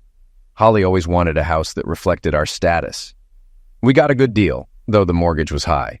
Secretly, I opened a savings account in my name only, putting my year-end bonuses into it. Holly never knew, as I managed all our finances. In hindsight, it was the best decision. I needed protection in case Holly left me for her old lover. Life returned to normal, and my daughters remained my priority. I supported their studies and spent weekends with them at dance classes, concerts, and the zoo. Holly was often busy with her coffee dates. Friends joked about my situation, calling me under my thumb like the Rolling Stones song, as I often canceled plans for Holly's demands. Even co-workers commented on her control over me. A few months ago, everything changed. Ava left for university, leaving Holly and me alone for the first time in 18 years. Both girls attended our alma mater. While unpacking Ava's things, she asked why I stayed with their mother. I was shocked by her question. "Daddy, I heard she's hanging around with Henry Walker at your company," Ava said with tears in her eyes. This was news to me, but not surprising. I had avoided investigating Holly's affairs to keep our family together. I still loved her, but valued our family more. This revelation made me realize how much my daughters resented Holly. They loved and respected me, but were disappointed I hadn't stood up to her. It also reminded me of my own childhood and how it shaped my weaknesses. Finally, I understood that employees at work openly mocked me and Henry Walker, who was Jack, the owner's nephew and Holly's lover. I couldn't take it anymore, especially since my youngest daughter had discovered Holly's infidelity. I had to confront her. My heart raced as I waited at the kitchen table. When Holly came home, she looked at me with apathy and contempt, saying nothing as she put her bags away. Finally, I asked, "Are you having an affair?" She blushed slightly and replied, "I wouldn't call it an affair, darling." Shocked by her confession, I waited for her to explain why lovemaking with another man didn't count as cheating. "You're a wonderful person, Alex, a great provider and my best friend. But there are things you can't give me, and I want it all," she said bluntly. "So you're cheating on me," I said, discouraged. "Only my body. Not my heart or mind. They belong to you, she insisted. Her audacity left me speechless. I've never turned you down for lovemaking, Alex. I just explore with a couple of young guys, she admitted. What? I shouted, surprising her. She took a seat across from me and regained her composure. Don't yell at me, Alex, she said. You admitted to cheating with two guys and I'm supposed to stay quiet? I replied. I love you, Alex, but this is how it is. Deal with it or I'll leave and be with them, she threatened. She softened her expression briefly as if she saw my hurt. Everyone does it these days. My friends have affairs with younger men, and it makes for a better marriage, she argued. I was stunned. She tried to justify her cheating by claiming it was common and beneficial. She didn't care about our marriage or me, just the comfort I provided. So I can have another woman? I asked. She laughed. Come on, Alex, be serious. You struggle talking to women you know. How will you approach someone new? Her mocking laughter embarrassed me. That's how it is, Alex. Don't ruin a good thing. I'm still your wife. I still love you, and I come home to you every night. Don't ruin your life or do something you'll regret. She left me at the table, realizing she didn't care about me. Her friend's infidelity didn't justify hers, and her threats infuriated me. I slept in the spare room, but Holly woke me around midnight asking why I wasn't in bed. Get over it, Alex. That's how the world works. You're acting like an old man, she said. I remained silent as she stood in the doorway. Suit yourself, Alex. You'll be back in bed soon. You never deny me anything, and I'll get my way, she said confidently. She was right. In our 22-year relationship, I had always given in to her. Everyone knew I was under her control, and now I was a betrayed man. Unable to sleep, I went downstairs to watch TV. A show about celebrities tracing their family trees got me thinking about my own family. I had no contact with my mother or sisters, but I started thinking about my father. I barely remembered him. Did he have another family? Why did he leave? My mother claimed he abandoned us. Before I left for university, my brother-in-law told me my father had died years ago, but my sisters denied knowing. That's when I cut ties with them. The next morning, I left the house early, trying to distract myself from Holly's hurtful words. I remembered the TV show about tracing family trees and decided to investigate my father. The girls were independent and Holly was unfaithful, so this project might keep me occupied. Good morning, Alex, Henry Walker greeted me, his smug expression infuriating. How's your wife? He mocked, drawing laughs from nearby coworkers. Ignoring them, I went to my office, feeling humiliated. Can I offer you anything, Mr. Price? Maybe a couple of balls? Olivia, the boss's secretary, taunted. What did you just say? I asked, glaring at her. I said there were no calls, she replied, barely suppressing her laughter. My day was off to a terrible start. Determined to focus, I began searching for my father. He was born in Cambridgeshire and left us in 1977. After a search, I found 14 people named James Price, born in 1939 in Cambridgeshire. Narrowing it down to 3 possible matches, I posted messages on genealogy websites. Reflecting on the past 24 hours, I received a call from my boss, Jack, who wanted to talk. Jack was wealthy and had been married 3 times. He was a cheater and a bully, demanding respect, but giving none. Despite considering leaving many times, the money always convinced me to stay. I knew he was sleeping with his secretary, Olivia. It has come to my attention that your wife is playing a trick on you, Alex, Jack said sharply. With your nephew, I replied. Yeah, he's a temperamental guy. It runs in their family, Jack laughed. But I don't want this to affect the business. Family comes first for me, Alex. If there's trouble, you're the one who has to leave. Understood? He spoke condescendingly, with Olivia listening by the door. As I left, I wondered why someone like Olivia would sleep with Jack. I heard laughter as I walked away, clearly at my expense. As I returned to my office, I realized staying here wasn't helping me. I had funded my daughter's education, but now I was just financing my wife's infidelities. I was a simple person who enjoyed gadgets but didn't need a big house. Most of my expenses were for Holly's indulgences, weekly salon visits, her car, phone, and other luxuries. At work, I was usually happy and successful, designing many of the parts manufactured and sold here. I knew I could find work elsewhere. They thought I was weak, and they were right. I was non-confrontational and content being a humble engineer. I looked at the family vacation photo on my screen, clicked the mouse, and opened my email. There was a message from Jennifer Holmes of the Cambridge Genealogical Committee. Surprised by the quick response, I read that Jennifer had found Rachel Murray, my cousin, who had been researching her family tree and contacted her about my father. I sent Jennifer my number, asking Rachel to contact me. Leaving work, I felt uplifted. At home, I smelled dinner cooking and found Holly busy in the kitchen. We muttered greetings and ate in silence. During dinner, Holly tried making eye contact, but realized I was still angry. Finally, she spoke up. "Can we talk about last night, Alex?" she asked meekly. "What's there to talk about? You explained everything perfectly. I'll either accept it or I won't," I replied. She briefly looked regretful, then continued. "You're a great husband, and you've never turned me down. Please don't start now, Alex," she almost begged. "If I'm so great, why cheat on me? Why make a fool of me?" I asked. She had no answer, brushing me off. I was tired of her selfishness. I worked hard to pay the bills and give her everything, yet received only disrespect and ridicule. I drove a 12-year-old car while she had a new one. "Listen, Alex, I have needs you can't fulfill. Either handle it or let me go to a younger man," she said. "You mean Henry Walker?" "Everyone knows he's your lover," I interjected. "Yes, Henry is practically your boss and will take over the company. He gives me what I need in bed, and if you don't agree, I'll leave you and he'll provide everything else I want." I didn't respond. I walked into my office wanting to punch something, but instead, I sank into my chair and screamed into my hands, tears in my eyes. Then the phone rang. It was Rachel. We talked for about an hour, and when I hung up, everything else faded away, leaving a huge smile on my face. Rachel was thrilled that I reached out about our father and had a lot to share. She spoke rapidly, and I struggled to absorb it all. I learned my mom had kicked my dad out and lied about it throughout my childhood. He died in 1983 from booze poisoning when I was 11. His mother blamed my mom for his temper and mental state. Rachel said he wanted to reconnect with me but was prevented. We planned to meet in Cambridge that weekend, and I looked forward to it.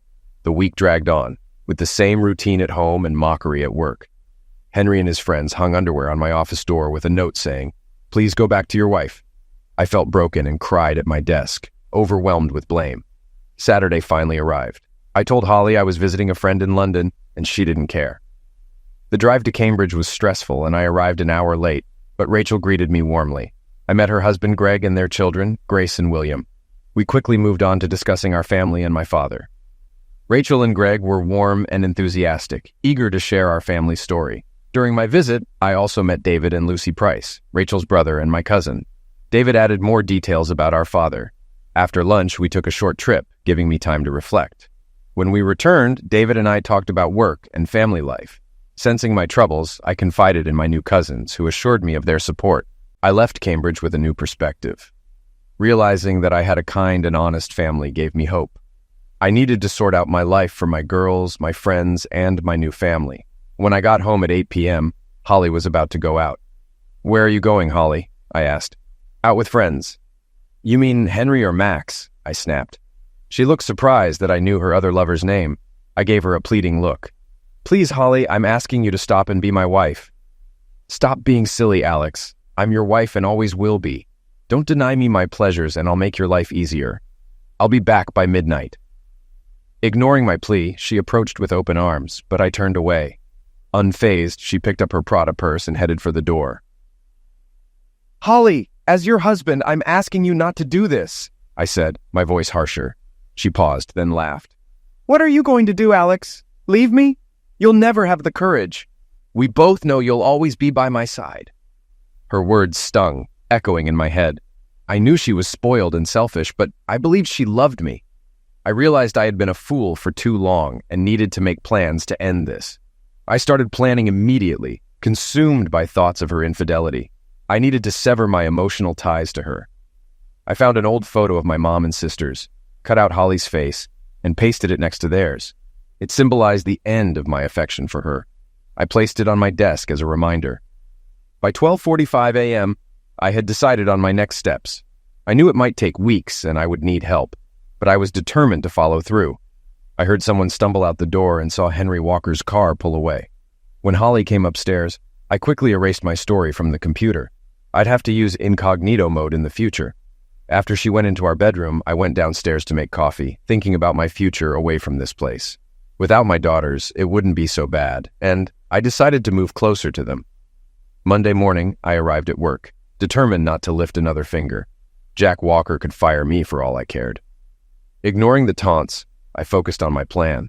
I had a bank appointment at 1 p.m. and analyzed my finances beforehand. If everything went well, and with the right help, I could come out unscathed.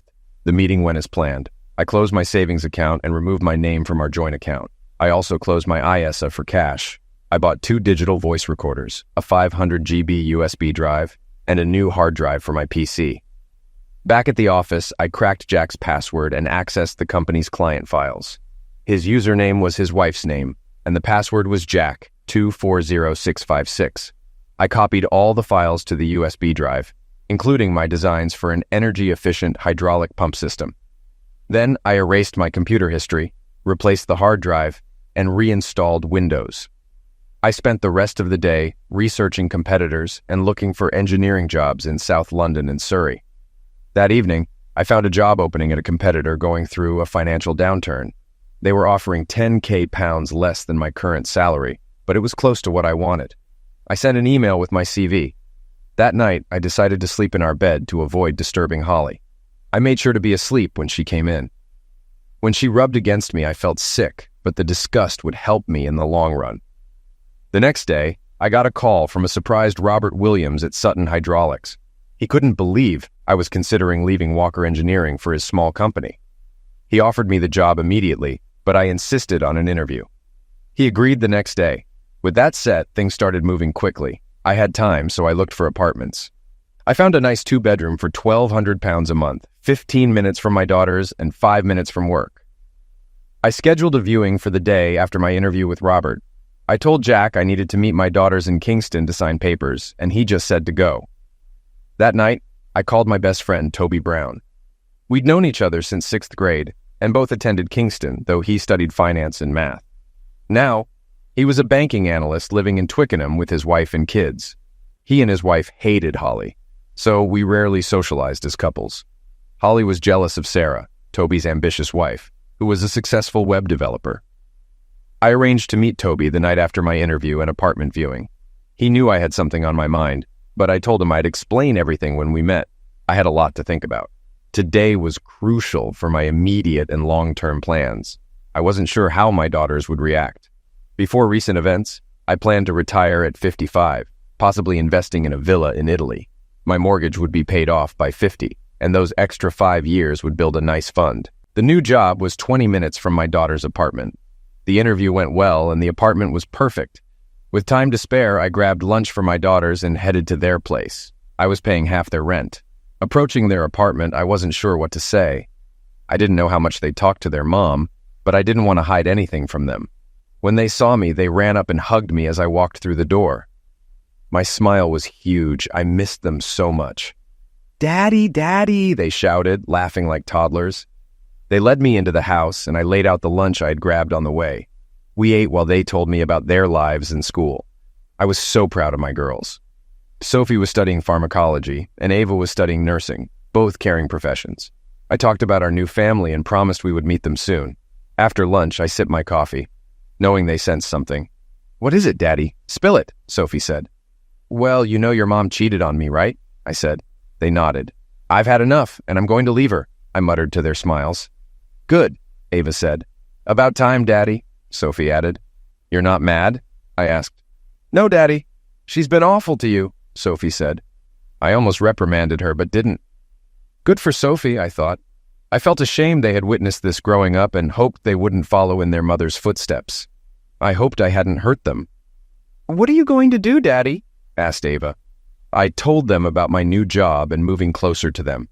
They were thrilled and surprised I was leaving their cheating mother and had already made plans. They hugged me, and I assured them I'd protect our financial future. When I left, they promised to support me no matter what. I felt happy and ready for the next phase of my plan. That evening, I met Toby and Sarah. They greeted me warmly, but I was nervous about asking for their help.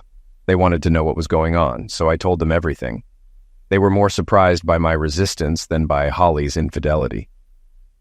"So, why did you dump her now, Alex?" asked Sarah, handing me tea. I declined something stronger since I had to drive home. I always suspected she was cheating, but now she admitted it.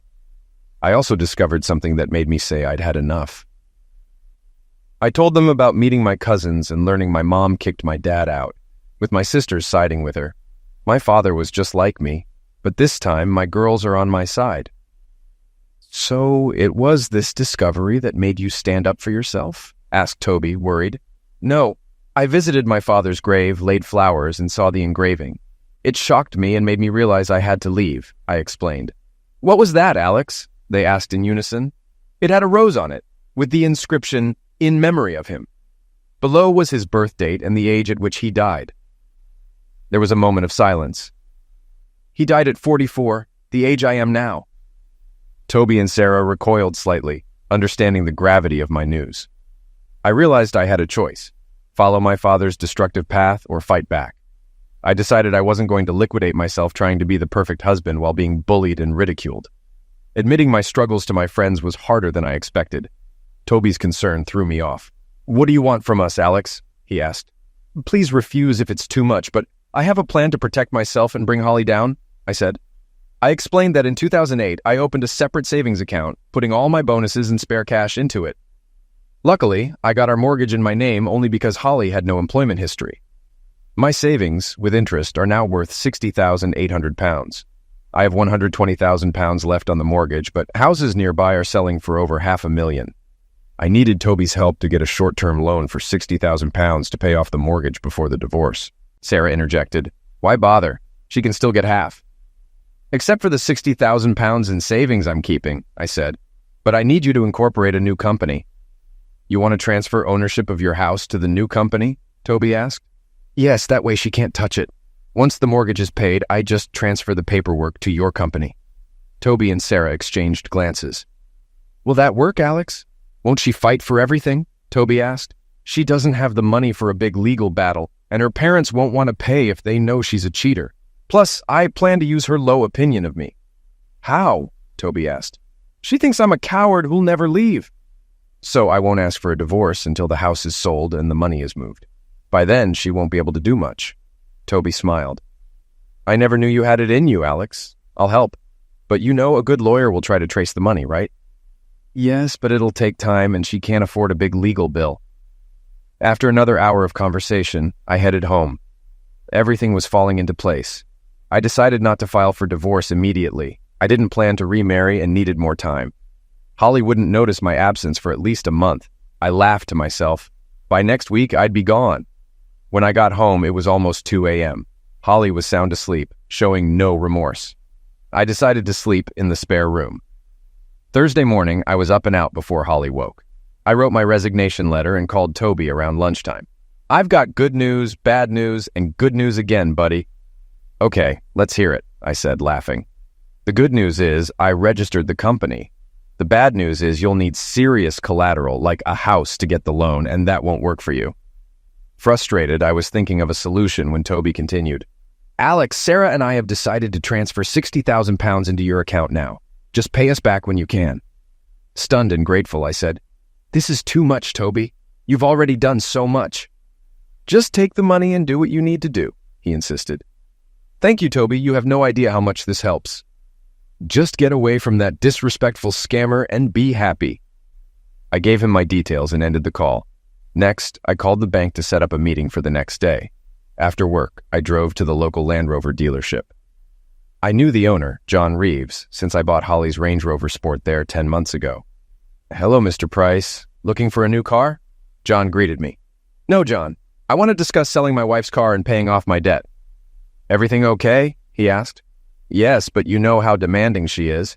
Now she wants a Mercedes 4X4. She did seem annoying, he admitted. We agreed he would take the Range Rover back and cancel the payment plan. I promised to return for an upgrade, and he knew he could sell Holly's car as practically new. I picked up a 2016 brochure for Holly on the way out. When I got home, Holly was drinking coffee and looking pale. I threw my bag on the floor. Everything okay, love? I asked through clenched teeth. Yeah, just tired, she said, holding out her arms for a hug. I ignored her, took out the brochure, and sat on the coffee table across from her. Your car is almost a year old. I saw the new model at the dealership today, I said as her eyes lit up. I want my wife to have the best, so I'm trading in your car for this one. I pointed to the new 2017 model in the brochure. Oh, I love that, she said, ignoring my plan. You always know how to make me feel better, don't you, Alex? The only thing is, they have a buyer for your car already. I need to get it there by Friday afternoon.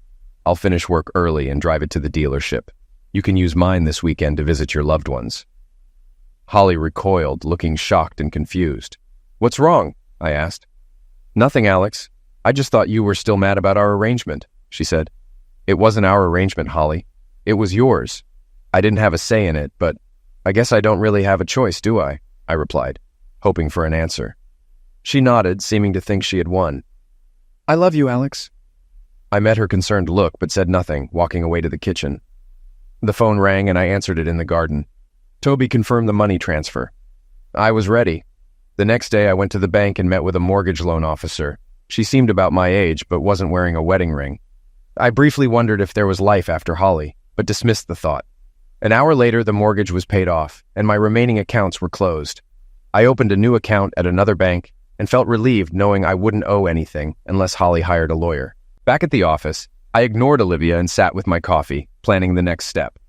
I contacted the land registry and submitted the application to transfer my house to Toby and Sarah's new company. Within minutes, I received a confirmation email. It would take 3 to 5 days to process. After that, Toby could register the property to his company. I browsed the internet for furniture and utility cancellation details. I started new accounts for my apartment in Sutton. One task remained. I knocked on Jack's door, interrupting him and Olivia. She left us alone. "What can I do to help, Alex?" he asked, escorting Olivia out.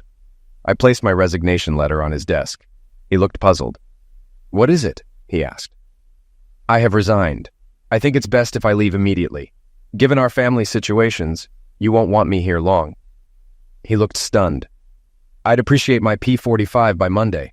Please don't tell anyone, especially my wife," I said. "But we need you," he protested. "Not as much as you need your nephew. I'll be here Monday to pick up my things." I pretended to drop a pen, bent down, and placed a digital voice recorder under the seat. "If that's all, Jack, I need to go." "Okay, Alex, but don't come crawling back when you're out of money. Your money is the only thing keeping that cheating wife with you." "Of course, Jack. I wish my wife was as faithful as yours," I said, smiling. That hit him where it hurt. I turned and walked out. An hour later, I drove home, picked up Holly's car and the magazine, and took the car to the dealership. John Reeves kindly offered to drive me home. When I got home, Holly was at the kitchen table with red, puffy eyes. She had been crying. "What's going on, Holly?" I asked, pretending to care. "We need to talk, Alex," she said, gesturing for me to sit. I felt a wave of terror. "What's going on?" I repeated. "I was at the doctor's today and was diagnosed." She hesitated. My mind raced. If it was serious, what kind of man would I be to leave a sick woman? "I have," she stammered. "Just tell me, Holly," I urged. "I have gonorrhea," she finally said, bursting into tears. I laughed. She stared at me, shocked. "It's not funny. I'm so embarrassed." "Well, I know I don't have it because I haven't touched you in over a month, and when I found out about your affairs, I used protection," I said, trying not to gloat. "Is everything fine with you?" she asked quietly. "Just take your medication, and you'll be back on your feet soon. Find out who gave it to you, and make sure they see a doctor before it spreads," I said, leaving her crying at the table. That night, I slept well for the first time in months, in the spare room. Saturday morning, I felt great. I went to our bedroom and woke Holly. "I'm going to visit the girls. Get some rest, okay?" I said warmly. She smiled and asked for a hug. I gave in half-heartedly. She sensed something was wrong. "You think I'm disgusting, don't you?" Tears ran down her cheeks. "I just want you to feel better." "Oh, Alex, I love you. I think I screwed up. I told Allison about my problem, and she was horrified." I felt a brief pang of pity, but it faded quickly. I realized I had lost all love for her after 21 years of marriage. Without another word, I left the room, got in the car, and drove away, feeling relieved. Later, with the girls, I told them everything. They were amazed and respected me more. We laughed about Holly's trip to the doctor, and I realized the girls might hate her as much as I did. "What's she going to do, Daddy?" asked Ava. "She'll have to move in with her grandparents or convince one of her lovers to take her in. I doubt they want a real relationship with her. They probably just liked bragging about sleeping with a married woman," I replied. They both shook their heads. That evening, I stayed with Toby and Sarah, who were hosting a dinner party with many friends and co-workers. Several single women my age were there, and I felt confident enough to talk to them. Booze helped, and I struck up a conversation with a woman named Amy, a divorced friend of Sarah's. She even got me to dance. It was a fun night and a much-needed distraction from Holly and my plans to leave her. When I got home late Sunday morning, Holly was doing chores. She rushed to hug me when she saw me. I just patted her back. "Where were you last night, Alex? I thought you were coming home," she asked. "Toby and Sarah had a dinner party and I drank too much, so I slept on their couch," I replied. "That's not like you. Did you have fun?" she asked, giving me a wary look. I showed her some pictures on my phone, and her face turned red. "Who is that woman?" she asked angrily. "That's Amy, Sarah's friend. She got me to dance. It was a lot of fun." Holly stared at me angrily. The irony of her being mad at me for dancing while she was having affairs wasn't lost on me. "I want to go with you next time. I haven't seen them in a while," she said. I went to the kitchen to make tea, and Holly followed. "Did you manage without the car?" I asked. "I'm fine. When is my new car coming?" she asked. "They said it will be delivered on Wednesday, but if you want, you can pick it up on Monday." "I have things to do on Monday, like getting my hair done and shopping with my sister," she replied. "I can drop you off to meet your sister, and then you can have her drive you to the dealership to get the new Range Rover," I said with a grin. She smiled and tried to hug me. I turned back to the kettle. The rest of the day, Holly was clingy, and I kept making excuses to leave. By bedtime, she was crying again. "Good night, Hollywood. Will you sleep with me tonight, Alex? I want to snuggle and feel reassured," she pleaded. "Not until you get clearance from Dr. Holly. You made your own bed," I said coldly. "Well, when I get better, I'm sure I can find a man who wants to be with me. I have a lot of lost time to make up for," she snapped. I laughed to myself. The cow was back. All my regrets vanished. For 21 years, I would have fallen for her act, but not this time. I ignored her tears and went to the spare room. Last night in my house, and she would be in the spare room, her words removed any doubt I had. I looked at her picture with my sisters and felt only hatred. She was nice when she wanted something and a cow when she didn't get it. Monday morning, I woke up early, as did Holly. She had an appointment with her hairdresser at 8:30, so I drove her into town as planned. "Remember to take a cab to the dealership around 2. They're expecting you," I said, ignoring her attempts to kiss me. Driving off, I knew this might be the last time I'd see her. I called the cell phone company to cancel our contracts and paid the fine. The phones would work until 5 p.m. Then I went to the office to pick up my P45. The factory had a solemn atmosphere. Everyone knew I was leaving. Walking down the hallway, I passed the usual group by the coffee machine. Max and Henry smirked at me. "Good morning, guys," I said cheerfully. "Good morning, Alex. How's the wife?" they replied, laughing. "Not very much, I'm afraid. One of you underdogs swiped it." Their jaws dropped, and Max yelled something to Henry. Olivia saw me and half smiled. Jack was at his door before I could knock. "I have what you need, so take it and get out," he said. I entered and discreetly retrieved the recorder from under the chair. "Do you have another job, Alex?" he snapped. "No, nothing," I replied. He smiled, thinking I'd come crawling back. "So I get my last month's paycheck and my year-end bonus?" I asked. He laughed as Olivia walked in with my P45. "What's so funny?" she asked. "Alex just asked for his bonus and salary," Jack said, laughing. Olivia joined in. I decided to laugh too, making them stop and stare. "Why are you laughing, Alex?" Olivia asked. "I don't know, Olivia. Why do you let that old idiot have lovemaking with you every week?" I said, laughing louder. They froze, and Jack reddened with anger. "I'm sure your parents are proud of their fancy little girl." She threw my papers on the floor and ran out in tears. "You idiot," Jack said. "Get out of my office and out of my company before I have you dragged out." I laughed, leaving his office to pack my things. Still laughing, I drove home, lowered the back seats, opened the trunk, and went inside. I took down several Romero Brito works, wrapped them in plastic, and packed them in the car. I continued packing around the house, then went upstairs to empty my closet. I took all my documents from the safe, including the girls' birth certificates and our marriage license. In the attic, I found my diploma and family photos. I gathered all the jewelry I had bought for Holly, worth over 10,000 pounds, along with handbags, shoes, and coats. I had receipts for almost everything for insurance purposes, useful for selling later. I took the TV, movie collection, and Blu-ray player, but my car was now too full. I left Holly's clothes and a few other things. I found the best pictures of me and the girls and packed them.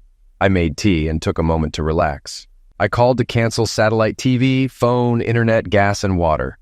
Back in the bedroom, I found Holly's wedding dress in a dusty box at the top of the closet, along with our wedding album. I took everything to the garden, piling Holly's clothes and other unsellable items, leaving only her underwear. I locked my car doors and called Robert Williams to say I could give my P45 later and start work tomorrow. He was thrilled, and I told him about plans to get new customers and improve the hydraulic pumps. At 2 p.m., I waited for a call. Finding paint thinner in the garage, I poured it on the wedding dress. Just as I was about to light it, the phone rang. "Hi," I said calmly. "What's going on, Alex?" Holly yelled into the phone. "What do you mean, Holly?" I asked sarcastically. "Don't play dumb, Alex," she continued. "Calm down, Holly. What's going on?" I asked. There was silence, and I heard her heavy breathing and her sister's voice in the background. "I was told you didn't bring me a new car. You sold mine." "Oh yes, did I forget to tell you that?" I replied. "What are you talking about? Alex, what's going on?" She started to panic. "From now on, if you need a car, you can pay for it yourself," I said, trying to stay calm despite my pounding heart. "I don't understand, Alex," she said, confused. "You heard me, Holly. If you want it, you can buy it. Now I need to clean up the kitchen." "What? Is this some kind of sick joke?" I stayed silent. "We'll talk when I get home. I'm not satisfied with being coddled," she shouted. More silence followed, and I heard her panting and the slamming of a car door, indicating she was on her way. "Alex, Alex, Alex." "Yes," I replied calmly. "You said you were in our kitchen?" she asked, realizing what I had said. "Yes." "Why aren't you at work?" she asked. I stayed silent. "Alex, Alex, Alex." Her breath caught, and I heard the panic in her voice. I hung up and went outside, struck a match, and lit the fire. Our past flared up as I walked away. I tore up our marriage certificate and left it on the kitchen table with the only picture of us all at Disneyland. Then I got in the car and drove away. At the end of the street, I saw Holly and Jennifer pull up to the house. They ran inside without looking up. I turned off my phone, smiled, and drove towards my new home. The A3 was almost empty as I drove. I knew this wasn't the last time I'd see Holly, and once my plan came to fruition, she'd hunt me down. I didn't want the girls involved, as they needed to focus on their studies. I arrived in Sutton by 4 p.m., got a new cell phone contract, and met the administration team processing my P45. I also met Freya, my new receptionist, who was young but professional, a complete contrast to Olivia. I returned to my new empty apartment. With water and electricity available, I used a kettle I brought from home to make tea. I moved my stuff in and ordered a pizza. Turning on my old cell phone, I found it disconnected. Smiling, I realized Holly's phone would be off too, giving the girls some peace. While waiting for dinner, I laid out my sleeping bag in the living room. Furniture was scheduled for delivery over the weekend, but for now, I was glad to be away from Holly. I turned on my laptop and listened to the voice recordings from Jack Walker's office, finding evidence of his infidelity with Olivia. I copied the recordings onto 2 flash drives and addressed them to Margaret Walker, Jack's wife, and Peter Lewis, Olivia's boyfriend. I planned to send them off the next day. I called my daughter Sophie to update her and asked her not to tell her mother where I was. She admitted she hadn't talked to her mother yet, likely due to the phone being disconnected. Over the next week, I furnished my apartment and contacted Walker Engineering's clients, convincing most to switch to Sutton.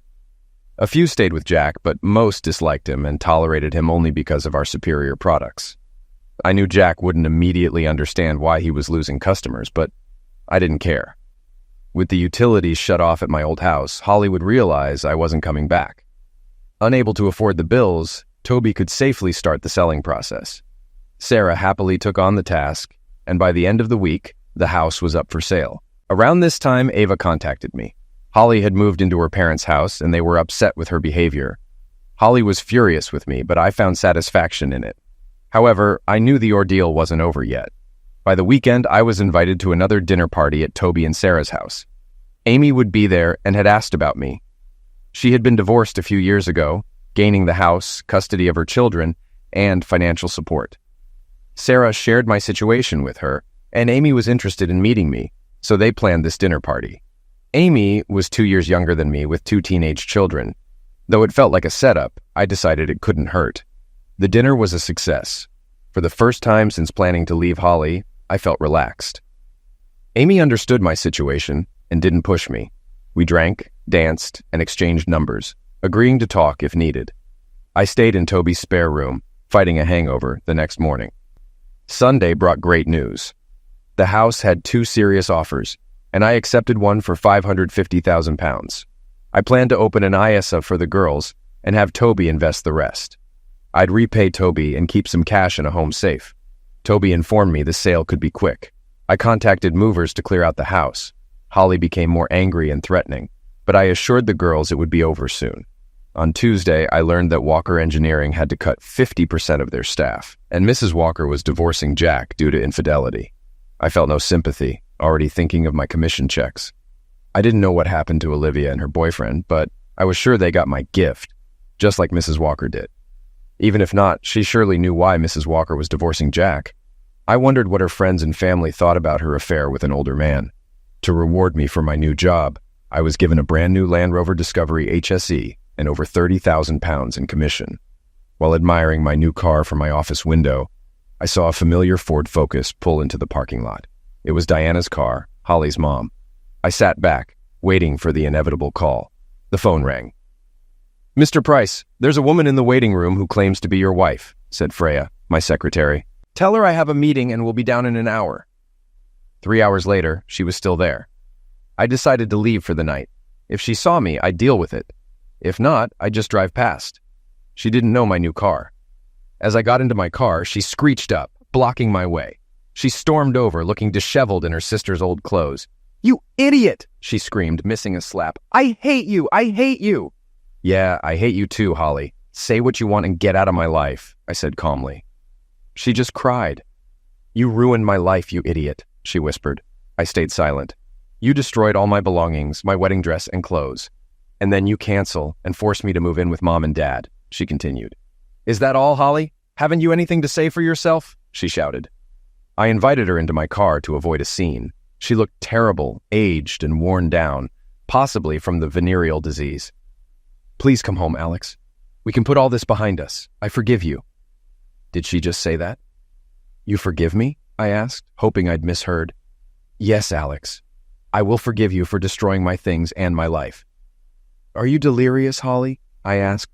She looked at me like I was crazy. "You cheat on me and disrespect me, and you have the nerve to say you forgive me." "No, Holly. You're only thinking of yourself. I'll never be with you again. Go be with one of your lovers," I said coldly. She shifted awkwardly in her chair. "They accused me of giving them an STD and said I was just having fun. They don't want me as a girlfriend because I'm a cheating cow." "That was obvious, Holly. Go find someone else. My friends treat me differently. We've broken up and their husbands question their fidelity. Now I've been kicked to the curb. I'm a bad influence." The word separation stuck in my head. It meant I was still connected to her, and that made me sad. My parents are disgusted, and everyone in town knows about my venereal disease, thanks to my so-called friends and lovers. Now some factory employees have lost their jobs, and that's my fault too. She was partly to blame for her troubles. I felt sympathy. She had ruined a beautiful life with greed and disrespect, but I knew I had to move on. "I have nothing left, Alex. I need you back in my life. I have no money, no job. When will I get my share of the house?" There it was. "You've never told me you love me. You just need me, Holly, and I don't need you. As for the house, I didn't pay the mortgage and I lost it." I lied. Her eyes widened in shock, but at least I knew how this visit would end. "I want a divorce," I said. "No, please, Alex, I love you. Over 20 years together and I made a little mistake and you're burning me out." "A very big, unforgivable mistake, Holly. I'm never coming back." "Please, Alex," she shouted, her screams echoing in the car. "I need a clean break. If you agree, I'll give you £30,000 in cash," I offered. Her tears turned to determination. "No," she shouted. "I will fight you in court for everything. There's no way you lost the house. You're too smart for that." She was right, and now she had the upper hand. "All right, Holly, I'll say this," I began.